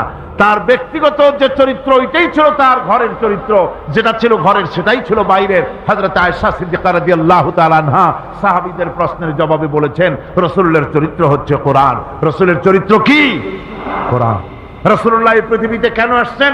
আসার কারণ হলো তিনি হচ্ছেন আদর্শ। আল্লাহর নবী বলেছেন, লাকাদ কানা লাকুম ফি রাসূলিল্লাহি উসওয়াতুন হাসানাহ, তোমাদের জন্য গ্রহণযোগ্য মহত্তম আদর্শ হতেছে তোমাদের রাসূল। তোমাদের রাসূলের ভিতরেই তোমাদের আদর্শ রয়েছে, তার কাছ থেকে তোমরা আদর্শ গ্রহণ করো। তিনি এতিমের আদর্শ, শিশুর আদর্শ, কিশোরদের আদর্শ, যুবকের আদর্শ, তরুণের আদর্শ, বৃদ্ধের আদর্শ, পিতার আদর্শ, নানার আদর্শ, স্বামীর আদর্শ, সেনাপতির আদর্শ, শ্রমিকের আদর্শ, রাষ্ট্রপ্রধানেরও সকলের জন্য আদর্শ। যেই যুগে বেহায়াপনার উলঙ্গপনা দিয়েছিল সমাজ ভর্তি, আল্লাহর ঘর তাওয়াফ করে নারী আর পুরুষেরা উলঙ্গ হয়ে, সেই যুগে রাসূলুল্লাহ যখন কাবা শরীফ রিকনস্ট্রাকশন হচ্ছিল, পুনর্নির্মাণ হচ্ছিল, তখন তিনি বহন করছিলেন পাথরগুলি মাথায় করে। তার চাচা তাকে বললেন, তোমার তো বড্ড কষ্ট হচ্ছে, তুমি এখন এইটাকে ঘাড়ের উপরে, লুঙ্গিটা খুলা ঘাড়ের উপরে রেখে তারপর এটা বহন করো। হুজুর যখন লুঙ্গির গিরায় হাত দিয়েছেন খুলবেন এই চিন্তা করে, ঘাড়ের উপরে রেখে পাথর বহন করবেন, লুঙ্গির গিটে হাত দিয়েছেন, খোলেন নাই। লুঙ্গির গিটের উপরে হাত রেখে তিনি চিন্তা করলেন, এতগুলি লোকের সামনে কাপড়টা খুললে পরে কি শরম হবে। কাপড় তো খোলেনি নাই, শুধু খুললে পরে কি লজ্জা হবে। এই আগাম শরমের অনুভূতিতে মুহাম্মদ সাল্লাল্লাহু আলাইহি ওয়াসাল্লাম বেহুশ হয়ে জমিনের উপরে পড়ে গিয়েছেন। আদর্শ কাকে বলে? শিশুর আদর্শ, কিশোরের আদর্শ, স্বামীর আদর্শ, পিতার আদর্শ, নানার আদর্শ, গোটা পৃথিবীর সমস্ত মানুষের আদর্শ রাসূল করিম সাল্লাল্লাহু আলাইহি ওয়াসাল্লাম। তার কাছে তিনি স্ত্রীদের আদর্শ ছিলেন, তিনি নানার আদর্শ ছিলেন। ইমাম হোসাইনকে তিনি কোলে নিচ্ছেন, ঘাড়ে উঠছে বাচ্চা, বুকের উপরে উঠছে। একজন সাহাবী বলছেন, হুজুর বাচ্চা পেলে আপনি এত আদর করেন, আমার তো 6-7টা ছেলে মেয়ে, আমি মোটে কোলেও নিই না, আর জীবনে একবার সুমাও খাই না, আমার মোটে ইচ্ছাই করে না। হুজুর বললেন, আল্লাহ যদি তোমার দিলের মধ্যে রহম পয়দা না করেন তো আমি কি করতে পারি? হুজুর বাচ্চাকে নিয়ে আদর করছেন। ইমাম হোসাইনকে বলছেন, হোসাইন কে বড় বলো তো, তুমি বড় না আমি বড়? হোসাইন বলছেন, আনাজি আমি আপনার থেকে বড়। আশ্চর্য কথা, তুমি আমার থেকে বড় কিভাবে? হোসাইন বলছেন, আনাজি বলুন তো আপনার পিতার নাম কি? হুজুর বলছেন, আমার পিতার নাম আব্দুল্লাহ। হোসাইন বলছেন, এই আব্দুল্লাহ এই পর্যন্তই শেষ, আপনি তো আমার পিতার মতো পিতা পান নাই, আমার আব্বার মতো আব্বা আপনার আছে। আমার আব্বাকে বলা হয় আসাদুল্লাহিল গালিব, সমস্ত কাফেরদের জন্য বিজয়ী বীর বাঘ আমার আব্বা। এবং আমার আব্বা সম্পর্কে আপনি বলেছেন, আনা মদিনাতুল ইলম ওয়া আলিয়ুম বাবুহা, আমি হচ্ছে একটি জ্ঞানের রাজ্য আর আলী হচ্ছে সেই রাজ্যে প্রবেশের প্রধান তরুণ। আমার বাপের মতো বাপ আছে আপনার? হুজুর আশ্চর্য হয়ে গেলেন, বাচ্চা বলে কি? হোসাইন বলছেন, আনাজি এবার কোন তো দেখি, এবার বলুন তো দেখি আপনার মায়ের নাম কি? হুজুর বলছেন, আমার মায়ের নাম আমেনা। হযরত হোসেন বলছেন, এই আমেনা পর্যন্তই শেষ, কয়জনে চিনবে কর?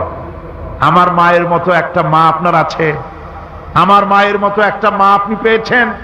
আমার মাকে চেনেন? আমার মা হচ্ছেন জান্নাতের সাইয়্যিদাতুন নিসা, জান্নাতের সমস্ত মহিলাদের সরদারিনী আমার মা ফাতিমাতুজ জাহরা রাদিয়াল্লাহু তাআলা আনহা। আমার মায়ের মতো একটা মা আপনি পেয়েছেন? হোসেন বলছে, নানাজি আরো বলবো নাকি? কয় হ্যাঁ বলো। বলছে, নানাজি এবার কোন তো দেখি আপনার নানার নাম কি? হুজুর বলছেন, আমার নানার নাম আব্দুল ওয়াহাব। হোসেন বলছেন, এবার আপনি মানুষের কাছে জিজ্ঞেস করেন কয়জন এই আব্দুল ওয়াহাব রয়েছেন? আপনি কি আমার নানার মতো একটা নানা পেয়েছেন? আমার নানাকে আপনি জানেন? আমার নানা সাইয়্যিদুল মুরসালিন, আশরাফুল আম্বিয়া, রাহমাতুল লিল আলামিন, বিশ্বনবী জনাবে মুহাম্মদ রাসূলুল্লাহ সাল্লাল্লাহু আলাইহি ওয়াসাল্লাম।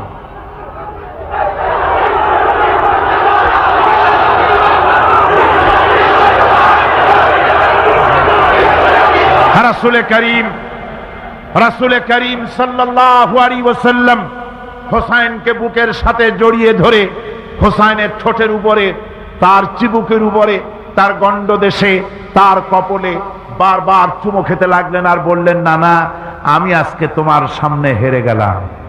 সুবহানাল্লাহ ওয়া বিহামদিহি। কি আদর করতেন তিনি বাচ্চাদেরকে।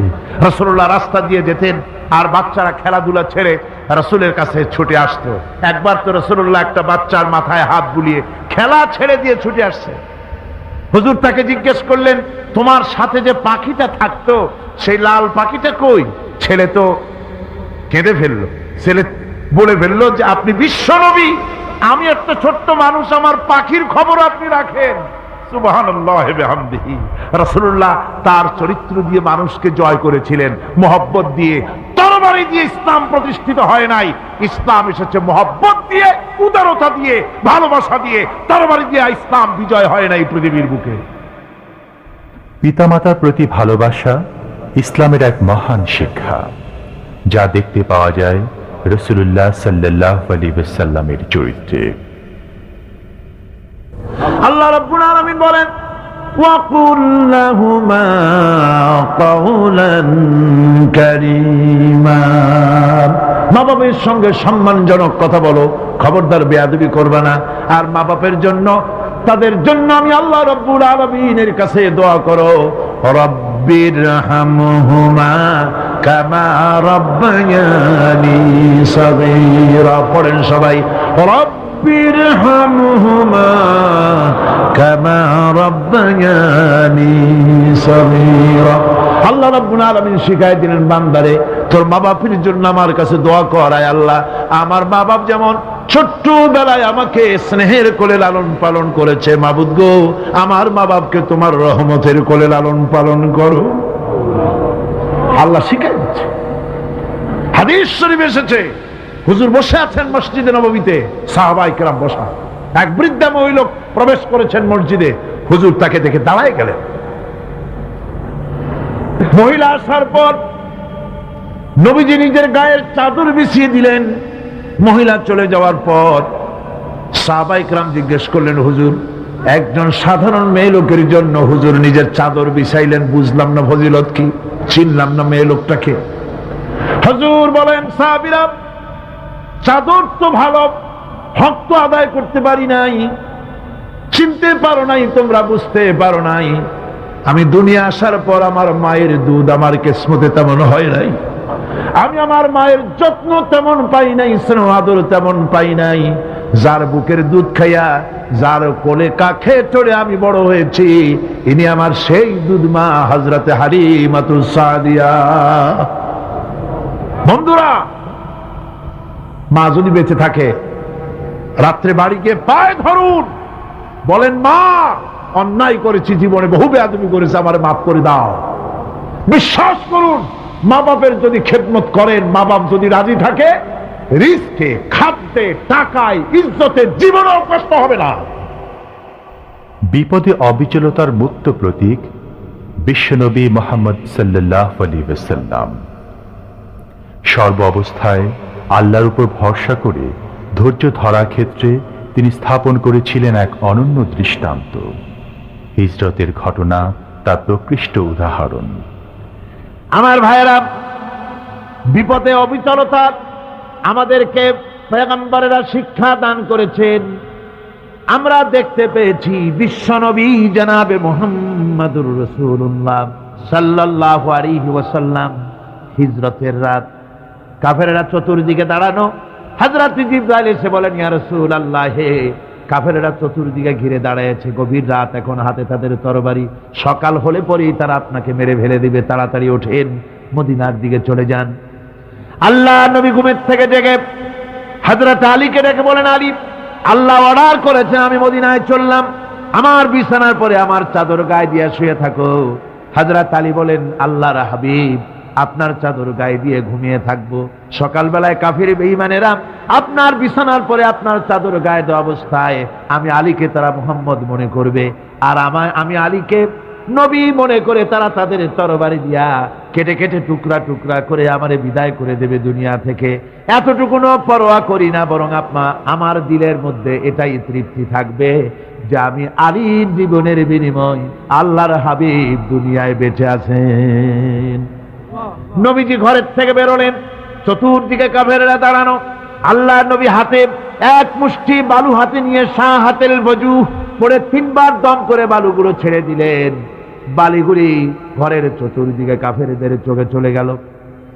পরবর্তী সময় রব্বুল আলামিন ডেকে বলেন, নবীরে, বালি যখন নিক্ষেপ আপনি করেছিলেন ধুলাগুলি, আপনি তো শুধু নিক্ষেপ করেছিলেন, কিন্তু চতুর্দিকে কাফেরদের চোখে গেল কেমনে? একদিকে মেরেছিলেন, সেই দিকেই তো যাওয়ার কথা ছিল, চতুর্দিকের কাফেরের চোখে চোখে সেগুলো পৌঁছে গেল কেমনে? ওয়ামা রামাইতা ইদ রামাইতা ওয়ালাকিন্নাল্লাহ রামা। আপনি নিক্ষেপ করেন নাই, যখন আপনি নিক্ষেপ করেছিলেন আপনি তো শুধু বালুকণা ছেড়েছেন, আর ওই বালুকণাগুলি ঘরের চতুর্দিকে সব কাফেরদের চোখে পৌঁছবার দায়িত্ব আমার কুদরত গ্রহণ করেছিল। আমার ভাইয়েরা, নবীজি বিপদে, এতগুলি শত্রু তরবারি নিয়ে তিনি বিপদে ধৈর্য হারা হন নাই। আস্তে করে ঘরের থেকে বেরিয়ে হযরত আবু বকরের বাড়িতে গিয়ে হাজির। দরজায় গিয়ে আওয়াজ দিলেন, আবু বকর। অমনি দরজা খুলে গেল, লাব্বাইক ওয়া সাদাইক। হুজুর বলেন, আবু বকর রে, একটা ডাকে কেমনে সাড়া দিলে? তুমি কি ঘুমাইছিলে না? হযরত আবু বকর বলেন, হুজুর, আপনি বলেছেন আমাকে নিয়ে হিজরত করবেন, আমি মনে মনে চিন্তা করেছি, না জানি কত রাত্রে নবীজি আসেন, উঠতে যদি আমার দেরি হয়ে যায়, নবীজি যদি দরজার কাছে দাঁড়ায় দাঁড়ায় আমারে ডাকাডাকি করে, আর আমি যদি ঘুমায় থাকি, তাহলে আল্লাহর নবীর সঙ্গে বেয়াদবি হয়ে যাবে। এই মনে করে বিছানায় না ঘুমাইয়া আপনার গলার আওয়াজ শোনার জন্য এই দরজার সঙ্গে পিঠ লাগাইয়া লাগাইয়া দাঁড়াইয়া ঘুমাচ্ছিলাম। আল্লাহর নবী হযরত আবু বকরকে সঙ্গে করে নিয়ে চললেন মদিনার দিকে। উল্টা পথে রওনা করলেন, বারবার কাবা শরীফের দিকে তাকাতে লাগলেন।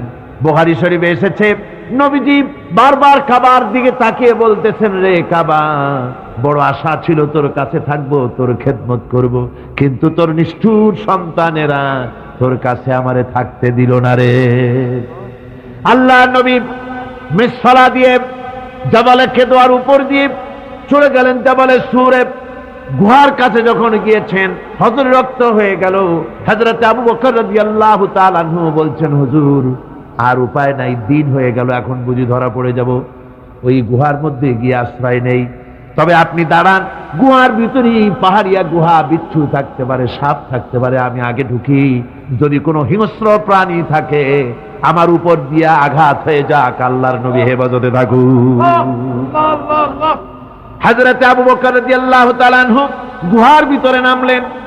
নেমে গুহা সাফ করে হুজুরকে ডাকলেন। হুজুর তাশরীফ ফরমালেন গুহার মধ্যে।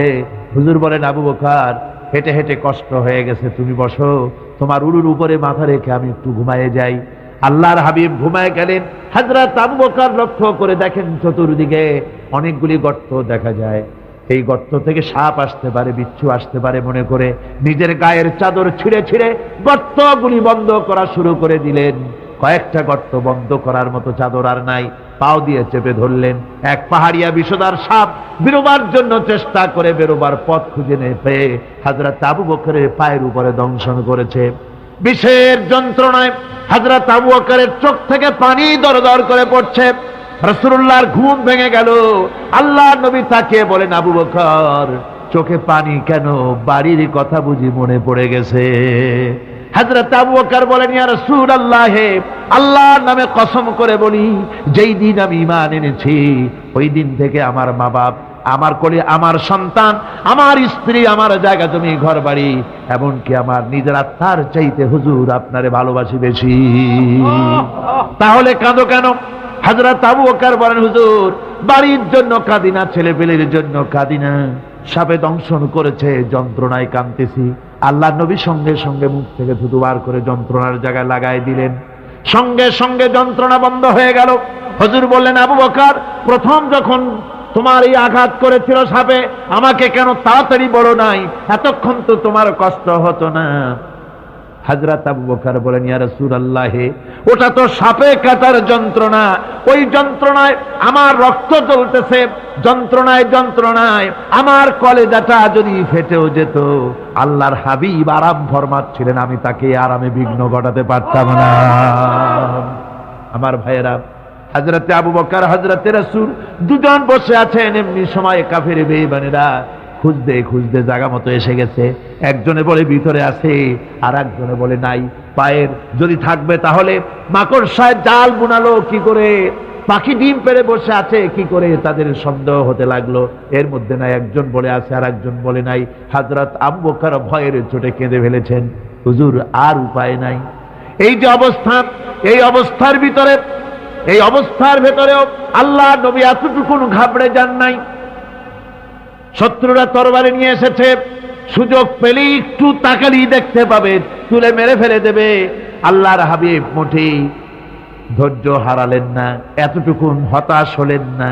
আল্লাহ পাকের হাবিব তার সাথীকে কি বললেন? তখন কোরআনে কারীম সূরা তাওবার মধ্যে আল্লাহ তা উদ্ধৃত করেছেন মুমিনদের জন্য, ইযহুমা ফিল গার ইয ইয়াকুনু লিসাহিবিহি লা তাহজান ইন্নাল্লাহা মা'ানা। ও আমার সাথী, ও বন্ধু, ভয় করো না, চিন্তা করো না, আমরা মাইনরিটি নই, আমরাই মেজরিটি। তার কারণ আল্লাহ আমাদের সাথে আছেন। সুবহানাল্লাহ। রাসূলুল্লাহ সাল্লাল্লাহু আলাইহি ওয়াসাল্লাম অত্যন্ত সাদাসিধে জীবন যাপন করতেন। হিজরত করে মদিনায় গিয়ে ইসলামী রাষ্ট্র কায়েম করার পরও তার দায়িত্বটা কাটেনি। হাদিসে এসেছে সে কথা। হযরত আবু হুরায়রা রাদিয়াল্লাহু তাআলা আনহু বলেন, আমি রাসূলুল্লাহর কাছে গেলাম, হুজুরকে গিয়ে সালাম করলাম। আল্লাহর নবী সালামের জবাব দিলেন, কিন্তু দেখতে পেলাম মুখ নড়ে, আওয়াজ বেরোলো না। কারণ কি? কাছে গিয়ে দেখি নবীজি ক্ষুধার যন্ত্রণায় কথা বলতেছেন, আওয়াজ বেরোতেছে না। এত ক্ষুধা লেগেছে আল্লাহর নবীর। 2-4 দিন চলে গেছে, খাবার নাই। রাসূলুল্লাহ সমস্ত গনিমতের মাল, যাকাত সদকার মালগুলি, খাদ্য দ্রব্যগুলি দুহাতে বিতরণ করেছেন। নিজের পেটে খাবার নাই, মানুষকে দিতেছেন। দিতে দিতে এশার নামাজ পড়ে নবীজি ঘরের মধ্যে প্রবেশ করে হযরত আয়েশা সিদ্দিকা রাদিয়াল্লাহু তাআলা আনহাকে ডেকে বলেন, আয়েশা রে, সারাদিন কষ্ট করেছি, দারুণ ক্ষুধা লেগেছে, তাড়াতাড়ি করে কিছু খাবার আমারে এনে দাও। হযরত আয়েশা হুজুরের ক্ষুধার্ত শ্রান্ত ক্লান্ত চেহারার দিকে তাকাইয়া হযরত আয়েশা কেঁদে ফেলেছেন। হযরত মা আয়েশা কাঁদেন আর বলেন, ইয়া রাসূলুল্লাহ, আল্লাহর নামের কসম করে বলি, আমি আয়েশার ঘরে কোনো পানি ছাড়া কোনো খাবার নাই। এই ছিল রাসূলের আদর্শ। হাদিস শরীফে এসেছে, আল্লাহর নবী বলেন, তোমরা যদি রাষ্ট্রীয় ক্ষমতায় যাও, বাড়ি না থাকলে সরকারি খরচে একটা বাড়ি নিতে পারো। তোমার যদি যানবাহন না থাকে, সরকারি খরচে যানবাহন নিতে পারো। ছেলে মেয়ের কাপড় চোপড়, লেখাপড়া, শিক্ষা চিকিৎসার জন্য যদি না থাকে, তাহলে তুমি সরকার থেকে নিতে পারো। কিন্তু এর থেকে এক চুল পরিমাণ যদি পাও বাড়াও, সরকারের মাল জনগণের মাল, এর থেকে প্রয়োজনের বাইরে যদি তুমি নিজের জন্য নিতে থাকো, কিয়ামতের দিন আল্লাহর দরবারে চোরের কাতারে তোমারে দাঁড়ানো লাগবে। দুনিয়ায় যত সম্মান পাও না কেন, কিয়ামতে আল্লাহর দরবারে কিসের কাতারে দাঁড়াবে? চোরের কাতারে দাঁড়াতে হবে। রাসূল পাক সাল্লাল্লাহু আলাইহি ওয়াসাল্লাম এমন এক সমাজ কায়েম করেছিলেন, আমার হতাশাগ্রস্ত ছাত্ররা, যেসব ছাত্ররা সমাজতন্ত্র তোমরা করো, যারা সমাজতন্ত্র করতে হতাশাগ্রস্ত হয়েছে, এখন যাব কোথায় বলে হতাশ হয়ে গিয়েছো তোমরা, আমরা তোমাদেরকে দাওয়াত দেই, কোরআনের মাহফিল থেকে দাওয়াত দেই, ফিরে আসো। হতাশ হওয়ার কোনো কারণ নাই। লেনিন মরার, ও মরে গেছে।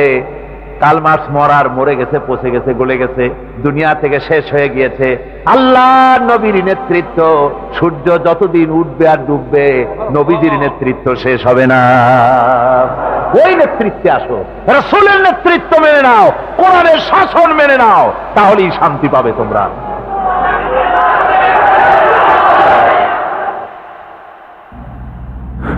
আল্লাহর নবী দুপুরে আরাম করতেছিলেন। হযরত ওমর বলেন, আমি দেখতে গিয়েছিলাম রাসূলুল্লাহকে, আমি যাই সালাম দিলাম, হুজুর উঠে বসলেন। আমি দেখি খেজুরের পাতা দিয়া বুনানো দড়ি, সেই দড়ি দিয়া বুনানো খাটিয়া এখনো মক্কা মদিনায় আছে, যারা হজ করতে গেছেন দেখেছেন। ওই দড়ি দিয়া বুনানো খাটিয়া, ওর উপরে তোশক নাই, বিছানার চাদর নাই, নিজের হাত মোবারক মাথার তলে দিয়া রাসূল শুয়ে আছেন। ওমরকে দেখে হুজুর উঠে বসলেন। ওমর বলেন, আমি রাসূলের পিঠের দিকে তাকায় দেখি দড়িগুলোর দাগ কেটে আছে। আমি সহ্য করতে পারলাম না, আমি শিশুর মতো ডুকরে কেঁদে উঠলাম, বললাম, ইয়া রাসূলুল্লাহ, এই পৃথিবীর কাফির বেঈমানেরা এত শান্তি করলো দুনিয়ায়, আর আল্লাহর হাবিবের পিঠে দড়ির দাগ বরদাস্ত করতে পারছি না। আপনি আমার অনুমতি দেন, একটা তোশক আপনার জন্য বানায় দেই। হুজুর আমার বলেন, ওমর রে শোনো, দুনিয়ায় শান্তি করার জন্য আমি আসি নাই। আমি যদি হুকুম করি উহুদ পাহাড় আমার জন্য সোনায় পরিণত হয়ে যা, উহুদ পাহাড়টা আমার জন্য সোনা হয়ে যেতে পারে। আমি দুনিয়ায় শান্তির জন্য আসি নাই, এসেছি মানবতার মুক্তির জন্য। পৃথিবীর মানুষগুলিকে বাঁচাতে এসেছি, সাদা কালো মানুষের ব্যবধান দূর করতে এসেছি। রাসূলুল্লাহ নারীর অধিকার দিলেন, সাদা কালো মানুষের ব্যবধান দূর করে দিলেন। পাহাড় সমান উঁচা সাদা কালা মানুষের অধিকারকে প্রতিষ্ঠিত করলেন, বললেন মানুষে মানুষে কোনো পার্থক্য নাই। আরবের উপরে অনারবের, আরবের উপরে আরবের, ভাষার, সাদার উপরে কালোর, কালোর উপরে সাদার, কোন বর্ণ বৈষম্য ইত্যাদি দিয়ে মানুষের ফজিলত হয় না, মানুষের মর্যাদা বাড়ে। ইন্না আকরামাকুম ইনদাল্লাহি আতকাকুম, মানুষের মধ্যে মর্যাদা তোমাদের মধ্যে আল্লাহর কাছে তার যে ব্যক্তি তোমাদের মধ্যে আল্লাহকে বেশি ভয় করে। সুবহানাল্লাহ কর, সুবহানাল্লাহ কর। আমার ভাইয়েরা, নবীজি মদিনা মুনাওয়ারায় ইসলামী রাষ্ট্রের রাষ্ট্রপ্রধান হয়েছেন। আজ বাজারে যেতেছেন, যাওয়ার সময় ডেকে ডেকে বলেন, বিধবাদের বাড়ির সামনে দিয়ে যায়, তোমাদের বাজার লাগবে নাকি? এতিমের বাড়ির সামনে থেকে যায়, তোমাদের বাজার লাগবে নাকি? আমারে বলো, আমি বাজার করে এনে দেব। নিজের পেটে খাবার নাই, দুয়ারে দুয়ারে খাবার পৌঁছে গেছে, খাবারের অভাব নাই, মানুষ খাওয়া পেয়েছে, পড়া পেয়েছে, চুরি ডাকাতি বন্ধ হয়ে গেছে। হুজুর বলেন, খায়রুল কুরুনে কারনি, সর্বশ্রেষ্ঠ যুগ আমার যুগ। সুদ বন্ধ হয়ে গেল। রাসূলুল্লাহ বললেন, সুদ আর চলবে না, হারাম। সুদ বন্ধ হয়ে গেল। হুজুর ব্যাংক চালু করে দিলেন। ব্যাংকের নাম হলো বাইতুল মাল। কি নাম হলো? এই ব্যাংক যেদিন রাসূলুল্লাহ উদ্বোধন করেন, আল্লাহ নবী বাইতুল মাল ব্যাংক উদ্বোধনের দিনে যে বক্তৃতা করলেন, বুখারীতে সেই বক্তৃতা লেখা হয়ে গেল। আল্লাহ নবী বলেন, মান তারাকা দায়নান আও দিয়ান ফালাইয়া, আমার এই রাষ্ট্রের ভিতরে কোন মানুষ যদি ঋণগ্রস্ত অবস্থায় মারা যায় আর ঋণ পরিশোধ করার মতো অর্থ যদি তার কাছে না থাকে, তাহলে তার ঋণ পরিশোধের দায়িত্ব তার বিধবা স্ত্রী আর তার এতিম বাল বাচ্চার সব দায়িত্ব আমি মুহাম্মদ সাল্লাল্লাহু আলাইহি ওয়াসাল্লাম আমার কাঁধের উপরে উঠাইয়া নিলাম। এমন সুন্দর রাষ্ট্র চালু হয়ে গেছে, মানুষ খাবার পেয়েছে, পড়ার পেয়েছে। বুড়োরা, যাদের কাজ নাই, বুড়ো মানুষ কাজ করতে পারে না, তারা বসে বসে খাবারের ব্যবস্থা হয়ে গেছে। যুবকদের চাকরি হয়ে গেছে, বেকার কেউ আর বেকার নাই, সব কাজে ব্যস্ত হয়ে গেছে, মানুষের কাছে কাজ মিলেছে।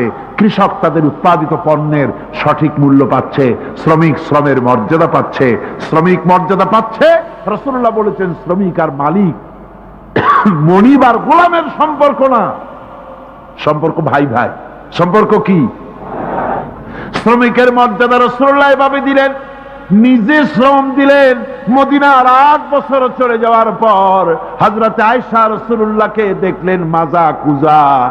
হযরত আয়েশা বলেন, হুজুর মাজাটা কুজা কেন? বয়সের কারণে হলো নাকি? হুজুর বলেন, না, বয়সের কারণে হয় নাই। এই মদিনার চতুর্দিকে কাফির বেঈমানেরা যখন মদিনাকে আক্রমণ করেছিল, আমি তখন মদিনার চতুর্দিকে খন্দক পরিখা খনন করেছিলাম, 3 মাইল লম্বা, 15 ফিট গভীর, 30 ফিট চওড়া। সাহাবীরা মাটি কেটেছে, আমি মাটি বহন করেছি, আবার আমি মাটি কেটেছি, সাহাবীরা মাটি কেটেছে। মাটি কেটে আর মাটির ঝুড়ি বহন করে করে কোমরে যে বেদনা হয়েছিল আজ পর্যন্ত সেই বেদনা সেরে যায় নাই। এই হলো আমার রাসূল, এ হলো বিশ্ব নবী। কি নবী? সিল্লা এখন কি নবী?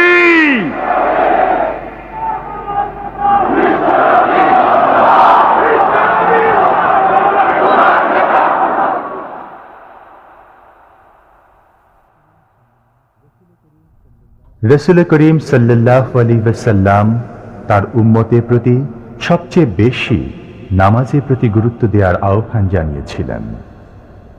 ব্যক্তিগত জীবনেও তিনি তার প্রতিফলন ঘটিয়েছেন। এই সম্পর্কে এখন বক্তব্য রাখছেন হযরত মাওলানা দিলওয়ার হোসাইন সাঈদী। প্রযোজনায় CHP, পরিবেশনায় স্পন্দন অডিও ভিজুয়াল সেন্টার, ঢাকা। আল্লাহ পাক বলছেন, وَأَنذِرْ عَشِيرَتَكَ الْأَقْرَبِينَ, তোমার নিকটবর্তী যারা আছে তাদেরকে তুমি আল্লাহর ভয় দেখাও।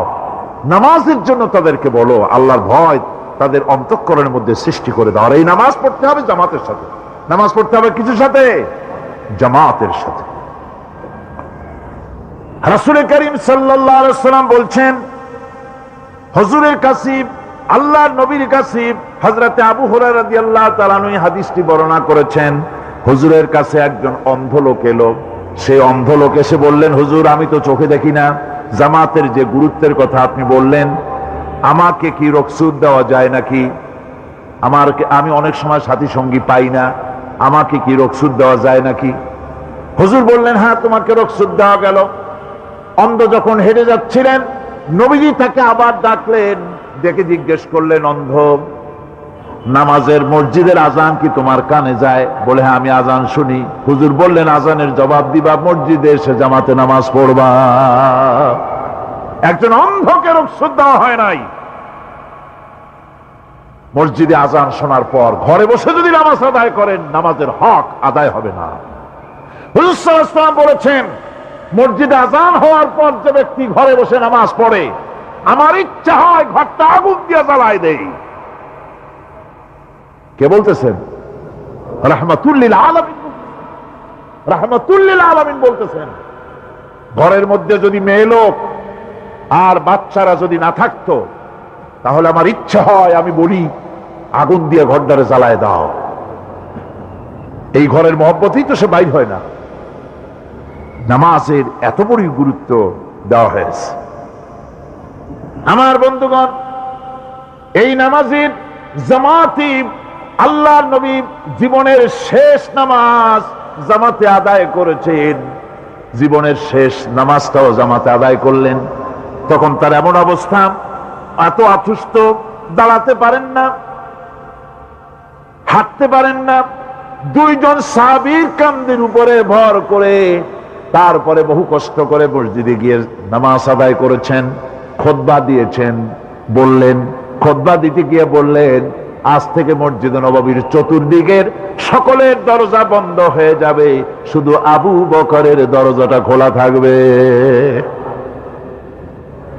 আল্লাহর নবী বললেন, আল্লাহ রাব্বুল আলামিন এই পৃথিবীতে তার এক বান্দাকে জাগতিক সব সম্পদ দিতে চেয়েছিলেন, কিন্তু সে বান্দা সব জাগতিক সম্পদকে উপেক্ষা করে মাবুদের সঙ্গে দেখা করা বেশি জরুরি, বেশি পছন্দ মনে করেছেন।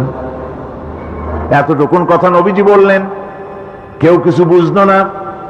হযরতে আবু বকর রাদিয়াল্লাহু তাআলা আনহু হুজুরের এই কথা শুনে কাঁদতে কাঁদতে তিনি অস্থির হয়ে যাচ্ছেন।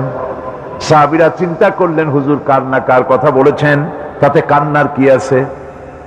বয়োবৃদ্ধ জ্ঞান বৃদ্ধ হযরত আবু বকর রাদিয়াল্লাহু তাআলা আনহু বুঝতে পেরেছেন এই পৃথিবীর সব সম্পদ তো আল্লাহ হুজুরকেই দিতে চেয়েছিলেন। তিনি সমস্ত সম্পদকে উপেক্ষা করে তার মাবুদের সঙ্গে দেখা করার জন্য প্রস্তুতি নিয়েছেন। তার মানে হলো আল্লাহর নবী বিদায় হয়ে যাবেন, আমরা নবী থেকে এতিম হয়ে যাব। নবীজি ঘরের মধ্যে প্রবেশ করলেন, প্রচন্ড জ্বর এলো। এই প্রচন্ড জ্বর নিয়ে তিনি শুয়ে আছেন, কখনো বেহুশ কখনো হুশ। এর মধ্যে সারা আযান হয়ে গেল। সাহাবীরা বহুক্ষণ অপেক্ষা করে হযরত আবু বকরের ইমামতিতে নামাজ শুরু করলেন। হুজুরের হুশ এলো, প্রশ্ন করলেন, আয়েশা রে, এখন কোন সময়?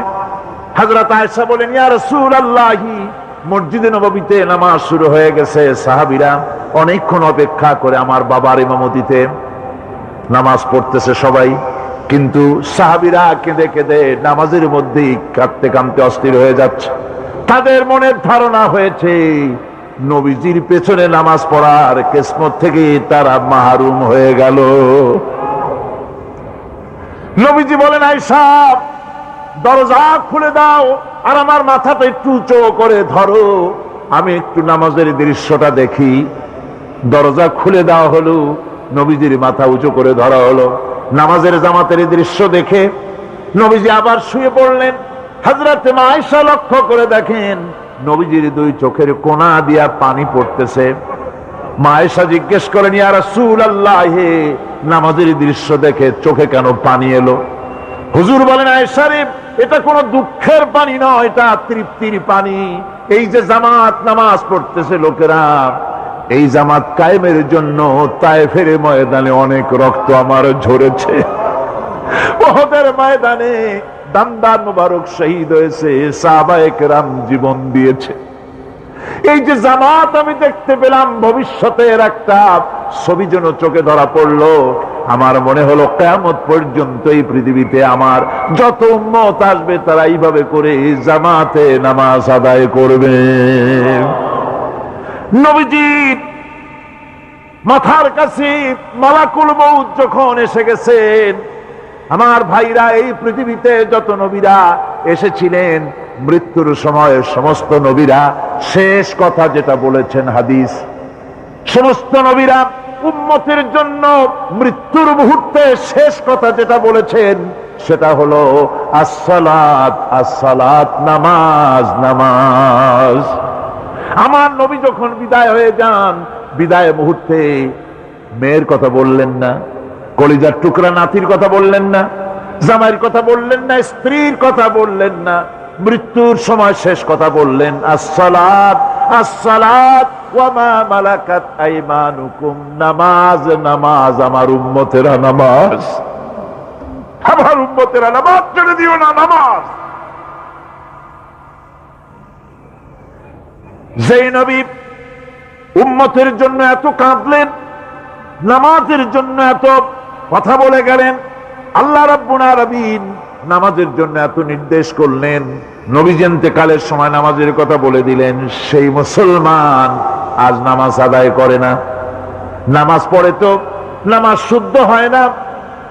হযরতে হুযায়ফা রাদিয়াল্লাহু তাআলা আনহু, তিনি একবার ইয়েমেন সফর করেছিলেন, এক মসজিদে নামাজ পড়লেন।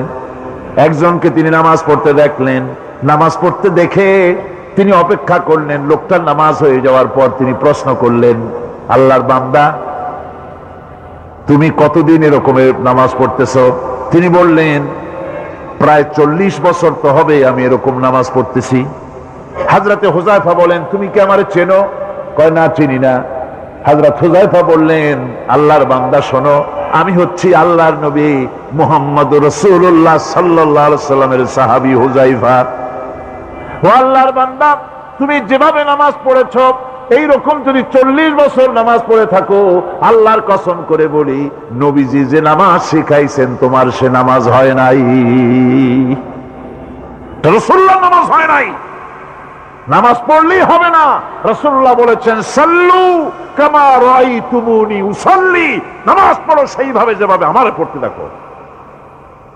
বিশ্বাস করুন ভাইরা, নামাজ যদি না হয়, হরতাল করিয়া মিছিল করিয়া, বিক্ষোভ করিয়া, যে কোনো আন্দোলন করে ইসলামকে বিজয়ী করা যাবে না যতক্ষণ পর্যন্ত নামাজ সহি না হবে। নামাজ হচ্ছে ফাউন্ডেশন, নামাজ নাই কিচ্ছু নাই। ঠুকঠাক করে দুইটা সেজদা দিয়ে উঠে যাবেন, আপনার ইসলামী আন্দোলনের 4 পয়সার দাম নাই। নামাজ আগে, জিহাদের ময়দানেও নামাজ, যেখানে আছেন ওখানেই নামাজ পড়তে হবে, আর তা পড়তে হবে আদবের সাথে, মুহাব্বতের সাথে।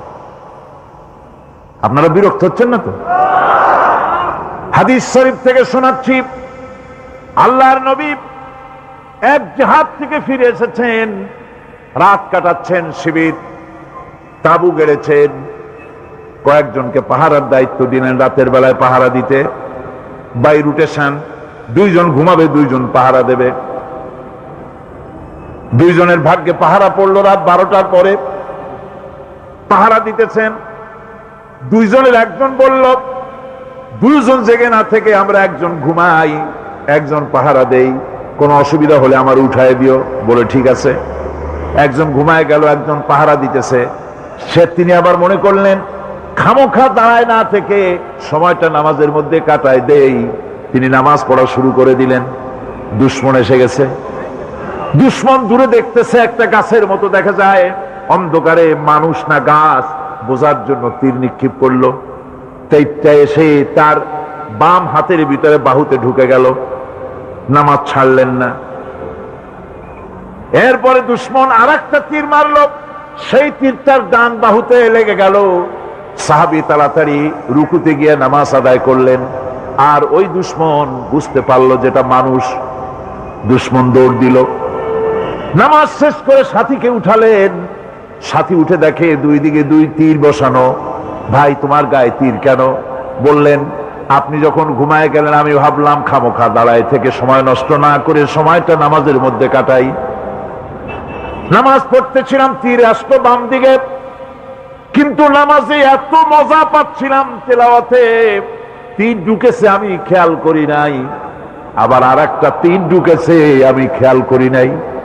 দ্বিতীয় তীরটা যখন ঢুকলো মনে মনে ভাবলাম তৃতীয় আরেকটা তীর এসে যদি আমার বুকের মধ্যে ঢুকে যায় আর আমি যদি শহীদ হয়ে যাই, নবীজি আক্রান্ত হয়ে যাবেন, এই চিন্তা না আসলে জীবন গেল নামাজ ছেড়ে দিতাম না।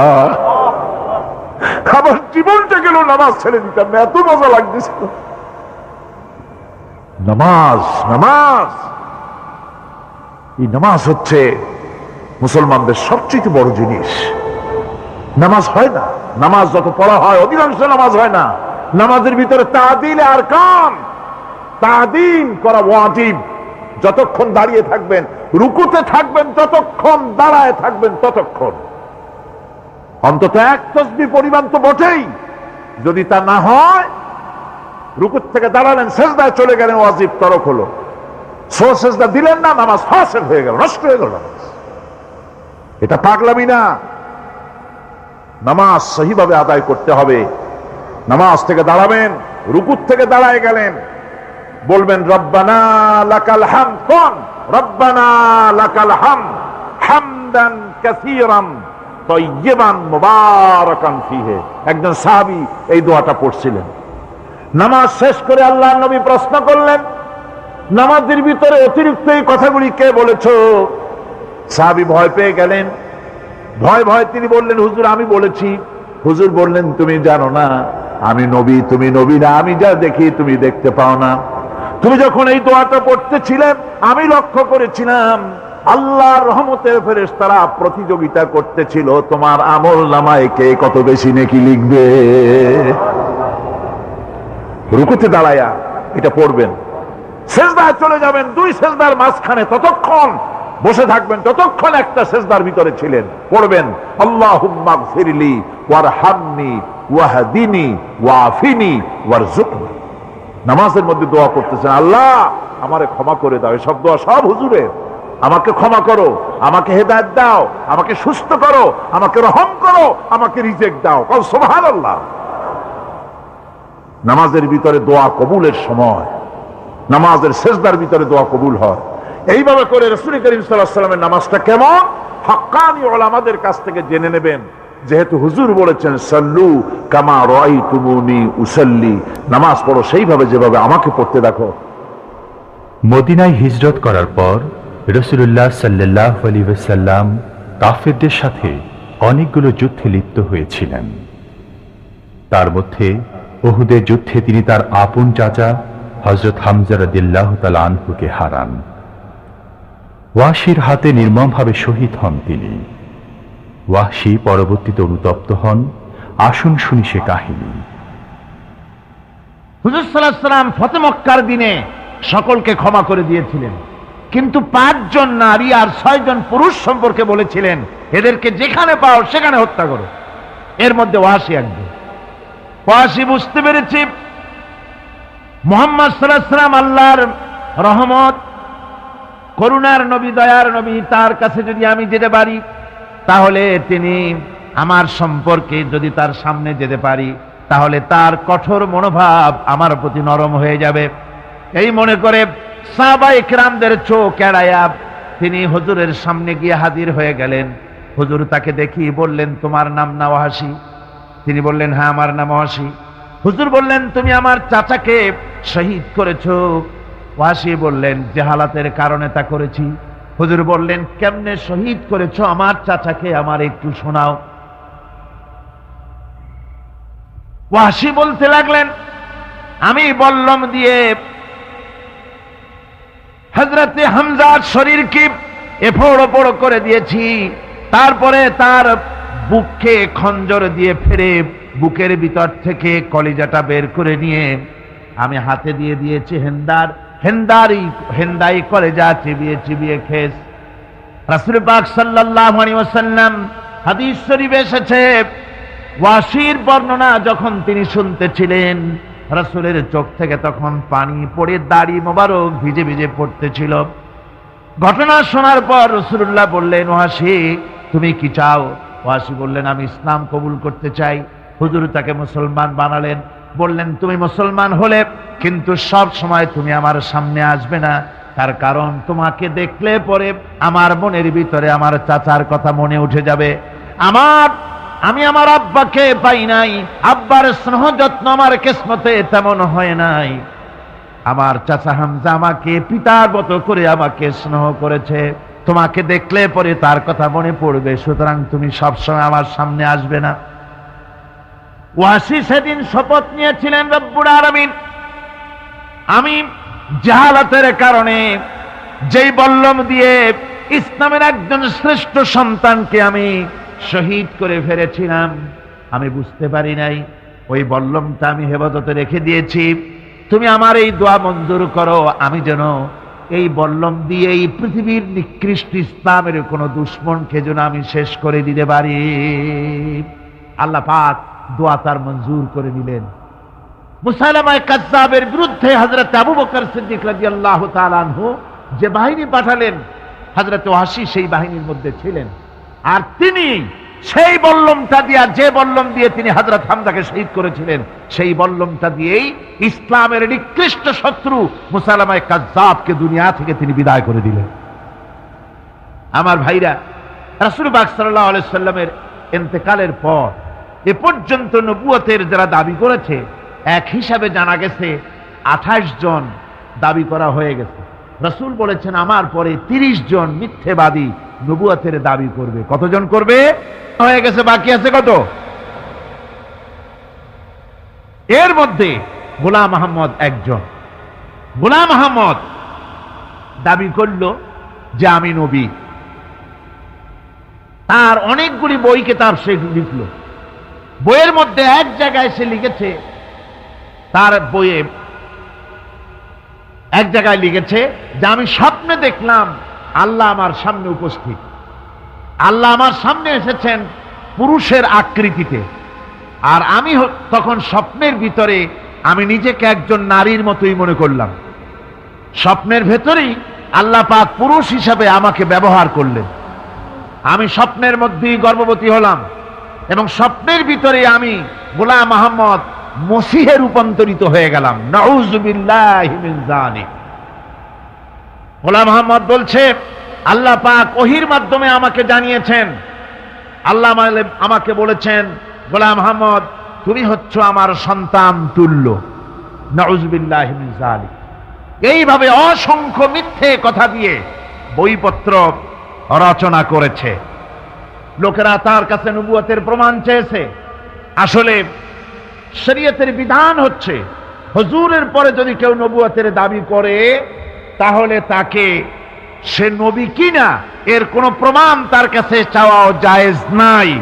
যেহেতু প্রমাণ চাইতে গেলে বোঝা যায়, সন্দেহ হয়, কিছুটা প্রমাণ দিতে পারলে তাহলে সে নবী হবে। কথা বুঝতে পেরেছেন?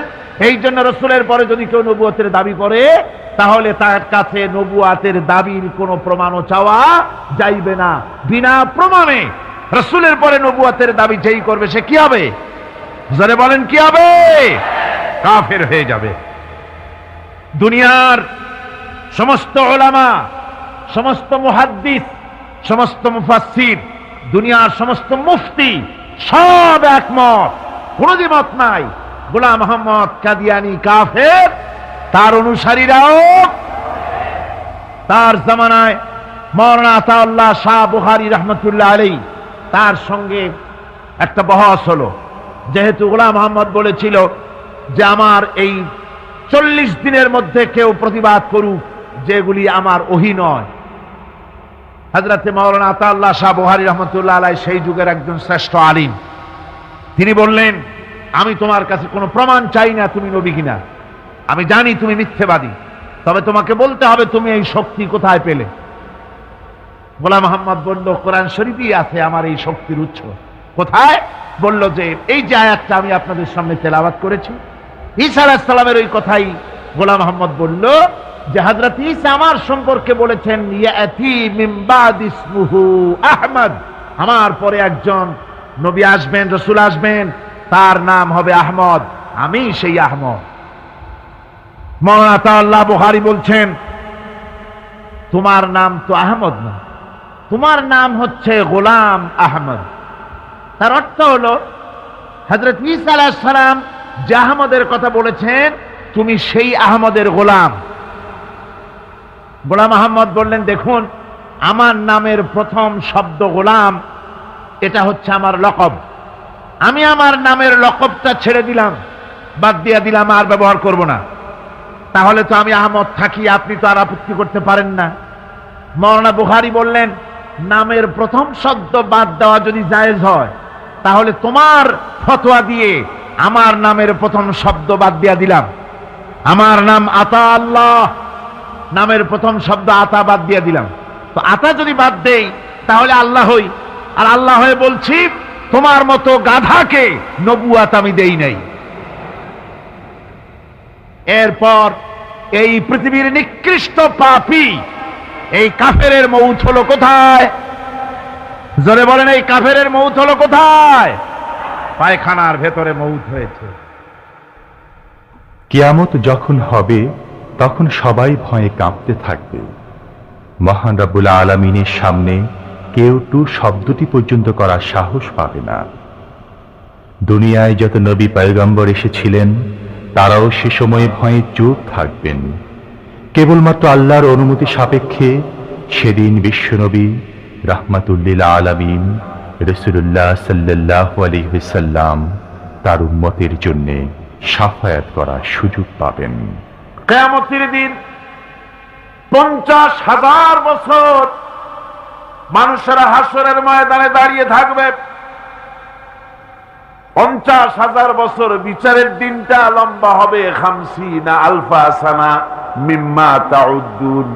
এই পৃথিবীতে তোমাদের গণনা মতে 50,000 বছর যত বড় লম্বা, কিয়ামতের বিচারের দিনটা হবে অত বড় লম্বা। মানুষেরা হয়রান হয়ে যাবে। মানুষের মাথার চান্দি, গুনাহগারের মাথার চান্দি ফেটে গিয়া মগজগুলি গলে গলে পড়তে লাগবে।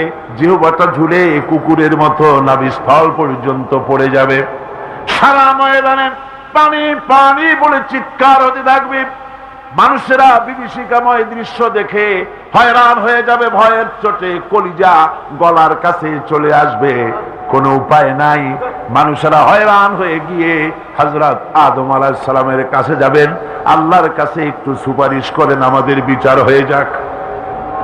হযরত আদম বলবেন আমার দ্বারা সম্ভব নয়, আমি নিজে আল্লাহর এক হুকুমকে ভঙ্গ করেছিলাম, জানি না আল্লাহ রাব্বুল আলামিন আমার সাথে আজকে কি ব্যবহার করেন। মিয়া সাহেব মাথা খাটা, বুদ্ধি খাটা, চিন্তা করেন আকল দিয়ে, বিবেক দিয়ে। আবাল বাশার আদম আলাইহিস সালাম আল্লাহর দরবারে কথা বলতে সাহস পাবেন না। বলবেন নূহের কাছে যাও, নূহ আলাইহিস সালাম বলবেন আমি পারবো না। ইব্রাহিমের কাছে চলে যাও, ইব্রাহিম আলাইহিস সালাম বলবেন আমিও পারবো না। সকলে এক এক অজুহাত দিবেন। বলবেন যাও মুসা আলাইহিস সালামের কাছে, তিনি বলবেন আমিও পারবো না। যাও ঈসা আলাইহিস সালামের কাছে, হযরত ঈসা বলবেন আমি তো পারবোই না, কারণ গোটা পৃথিবীর শত শত কোটি নাসারা আমারে আল্লাহর ছেলে বলেছে, আমি তো তাদেরকে কথা বলতে পারি নাই। জানি না আজই হাসরের ময়দানে আল্লাহ রব্বুল আলামিন আমার সাথে কি ব্যবহার করেন। তবে আমি একটা পরামর্শ দিতে পারি, আল্লাহ রাব্বুল আলামিনের দরবারে আজকে কেবল কথা বলতে পারবেন বিশ্ব নবী জনাবে মুহাম্মদুর রাসূলুল্লাহ সাল্লাল্লাহু আলাইহি ওয়াসাল্লাম। হাসরবাসীরা তার কাছে যাবেন, নবীজি মাকামে মাহমুদে আল্লাহর দরবারে সেজদায় পড়ে যাবেন। এই সেজদায় কত কাল চলে যাবে আল্লাহ পাক ভালো জানেন। সেজদায় পড়ে শুধু কাঁদতেই থাকবেন। রব্বুল আলামিন বলবেন হাবিব মাথা উঠান, আপনার দরখাস্ত আমি আল্লাহ রব্বুল আলামিন মঞ্জুর করে নেব। সুবহানাল্লাহ বিহামদিহি।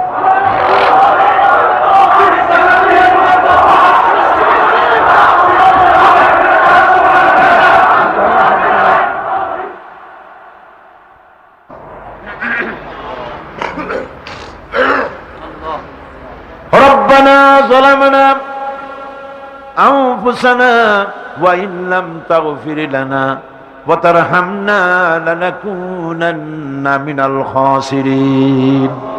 সবাই পড়েন আমার সাথে, ربنا ظلمنا أنفسنا وإن لم تغفر لنا وترحمنا لنكونن من الخاسرين। রব্বুল আলামিন লক্ষ লক্ষ জনতা নিয়ে ঢাকা শহরের প্রাণ কেন্দ্রে আউটার স্টেডিয়ামে পল্টনের ময়দানে কোরআন শরীফের 3 দিন তাফসীরুল কোরআন মাহফিলের শেষ দিনে গুনার বোঝা মাথায় নিয়ে কোরআন শরীফ সামনে নিয়ে আল্লাহ তোমার দরবারে ভিক্ষুকের মতো দুটি হাত আমরা তুলে ধরেছি। রব্বুল আলামিন এই 3 দিন আমরা যারা কথা বলেছি, আমরা মানুষ, কথার মধ্যে যদি কোনো ভুল ত্রুটি হয়ে থাকে আল্লাহ দয়া করে আমাদের ভুল ত্রুটি মাফ করে দিয়ে পূর্ণ সওয়াব এনায়েত ফরমাও। রব্বুল আলামিন তুমি দয়া করে এই 3 দিনের মাহফিলে যত সওয়াব দান করবা মেহেরবানি করে তা হাদিয়া স্বরূপ আমাদের বিশ্বনবী, কিয়ামতে আমাদের সুপারিশকারী, আমাদের প্রিয় নবী রাহমাতুল লিল আলামিন জনাবে মুহাম্মদ রাসূলুল্লাহ সাল্লাল্লাহু আলাইহি ওয়াসাল্লামের রূহ মুবারকে পৌঁছায়া দাও। রাসূলের সাহাবী, তাবিন, তাবে তাবিন, সিদ্দিকিন, শুহাদা, আম্বিয়া আলাইহিমুস সালাম, আইম্মায়ে মুজতাহিদিন, সালফে সালিহিন, আকাবেরে দ্বীন, উলামায়ে মুতাকাদ্দিমিন, উলামায়ে মুতাআখিরিন, আসফিয়ায়ে কেরাম, तमाम পৃথিবীর মুমিন মুমিনাত যারা কবরে শুয়ে আছে আল্লাহ সকলের আরোহার পরে সওয়াব পৌঁছায়া দাও। রব্বুল আলামিন আজকের এই মাহফিলে আমরা লক্ষ লক্ষ মানুষ তোমার দরবারে হাত তুলে আমাদের আব্বা জানের কথা মনে পড়ে গেল। আমরা যারা আমাদের বাপ হারাইছি, আমাদের মা বোনদের মধ্য থেকে, ভাইদের মধ্য থেকে আমরা যারা বাপ হারাইছি, আল্লাহ তুমি দয়া করে আমাদের বাপজানের কবরটাকে জান্নাতের টুকরা বানাইয়া দিও। আয় আল্লাহ তাআলা আমাদেরকে বড় করার জন্য, মানুষ করার জন্য কত স্বপ্ন দেখতো, কত কষ্ট করত। ওই বাপজান চলে গেল, আর তো কেউ নাম ধরে ডাকে না, আর তো কেউ মাথায় পিঠে হাত বুলায় না। আল্লাহ, বাপজান যার বিদায় হয়ে গেল, বাবুদ গো, কবরটাকে জান্নাতের টুকরা বানায়া দাও। আয় আল্লাহ তাআলা, আমাদের জনম দুঃখিনী মা, একটা অক্ষর মা, আর মনে হয় যেন তামাম পৃথিবীর সমস্ত মধু এই একটা অক্ষরের মধ্যেই তুমি দিয়ে দিয়েছো। 10টা মাস ধরে মায়ের পেটের ভিতরে বসে মাকে কষ্ট দিয়েছি। মায়ের পেটের ভিতরে হাঁটু দিয়া, মাথা দিয়া, পাও দিয়া গুতাগুতি করে মাকে কষ্ট দিয়েছি পেটের ভিতরে থেকে। ডেলিভারি করার সময় মা প্রচন্ড কষ্ট পেলেন। আয় আল্লাহ, তারপরে বুকের রক্ত চুষে চুষে বুকের দুধটা 2-2.5 বছর খেয়েছি। মায়ের কোলে থেকে মাকে পেশাব পায়খানা করে মায়ের কাপড় চোপড় নষ্ট করেছি। কোনদিন বিরক্ত হয়ে একটা আছাড় দেয় নাই, একটা থাপ্পড় মারে নাই। আয় আল্লাহ, ক্ষুধা পেটে মা খেতে বসেছে, মায়ের কোলে বসে বাচ্চা পায়খানা করেছে। মা রাগ করে ছেলেকে থাপ্পড় মারে নাই, ভাতের খাবারটা ঠেলে রেখে বাচ্চাটারে পায়খানা সাফ করে নিজে আবার কাপড় পাল্টাইয়া ছেলেটার মুখে চুমা দিয়া আবার খাইতে বসেছে। এইভাবে করে মাকে নির্যাতন করলাম। ওই মা যাদের বিদায় হয়ে গেছে, আল্লাহ মায়ের কবর জান্নাতের টুকরা বানাইয়া দাও। রব্বির হামহুমা কামা রব্বায়ানি সগীরা। সবাই বলেন আমার সাথে, রব্বির হামহুমা কামা রব্বায়ানি সগীরা। আয় আল্লাহ, আমাদের মা বাপ যাদের বেঁচে আছে সুস্থ রাখো, ভালো রাখো, ইমানের সাথে রাখো, ইজ্জতের সাথে রাখো। আয় আল্লাহ, মায়ের ঋণ তো কিছুতেই শোধ করতে পারবো না। আমরা যদি আমাদের বুকের চামড়া দিয়া মায়ের পায়ের 1 জোড়া জুতা তৈরি করে দেই, মায়ের 1 ফোঁটা দুধের হক তো আদায় হবে না। আল্লাহ, মা যাদের মরে গেছে ওরাই বসে কি হারাইছে। আল্লাহ আমাদের মা যাদের বেঁচে আছে ভালো রাখো, সুস্থ রাখো। আপনারা দোয়া করেন আমার মাও সুস্থ।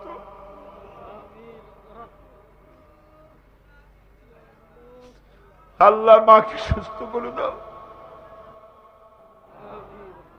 রব্বানা তাকাব্বাল মিন্না ইন্নাকা আনতাস সামিউল আলিম ওয়া তুব আলাইনা ইন্নাকা আনতাত তাওয়াবুর রহিম। সুবহান রাব্বিকা রাব্বিল ইজ্জাতি আম্মা ইয়াসিফুন ওয়া সালামুন আলাল মুরসালিন আলহামদুলিল্লাহি রাব্বিল আলামিন। ওয়াজআল আখিরা কালিমাতিন ইনদাল মাউত লা ইলাহা ইল্লাল্লাহু মুহাম্মাদ।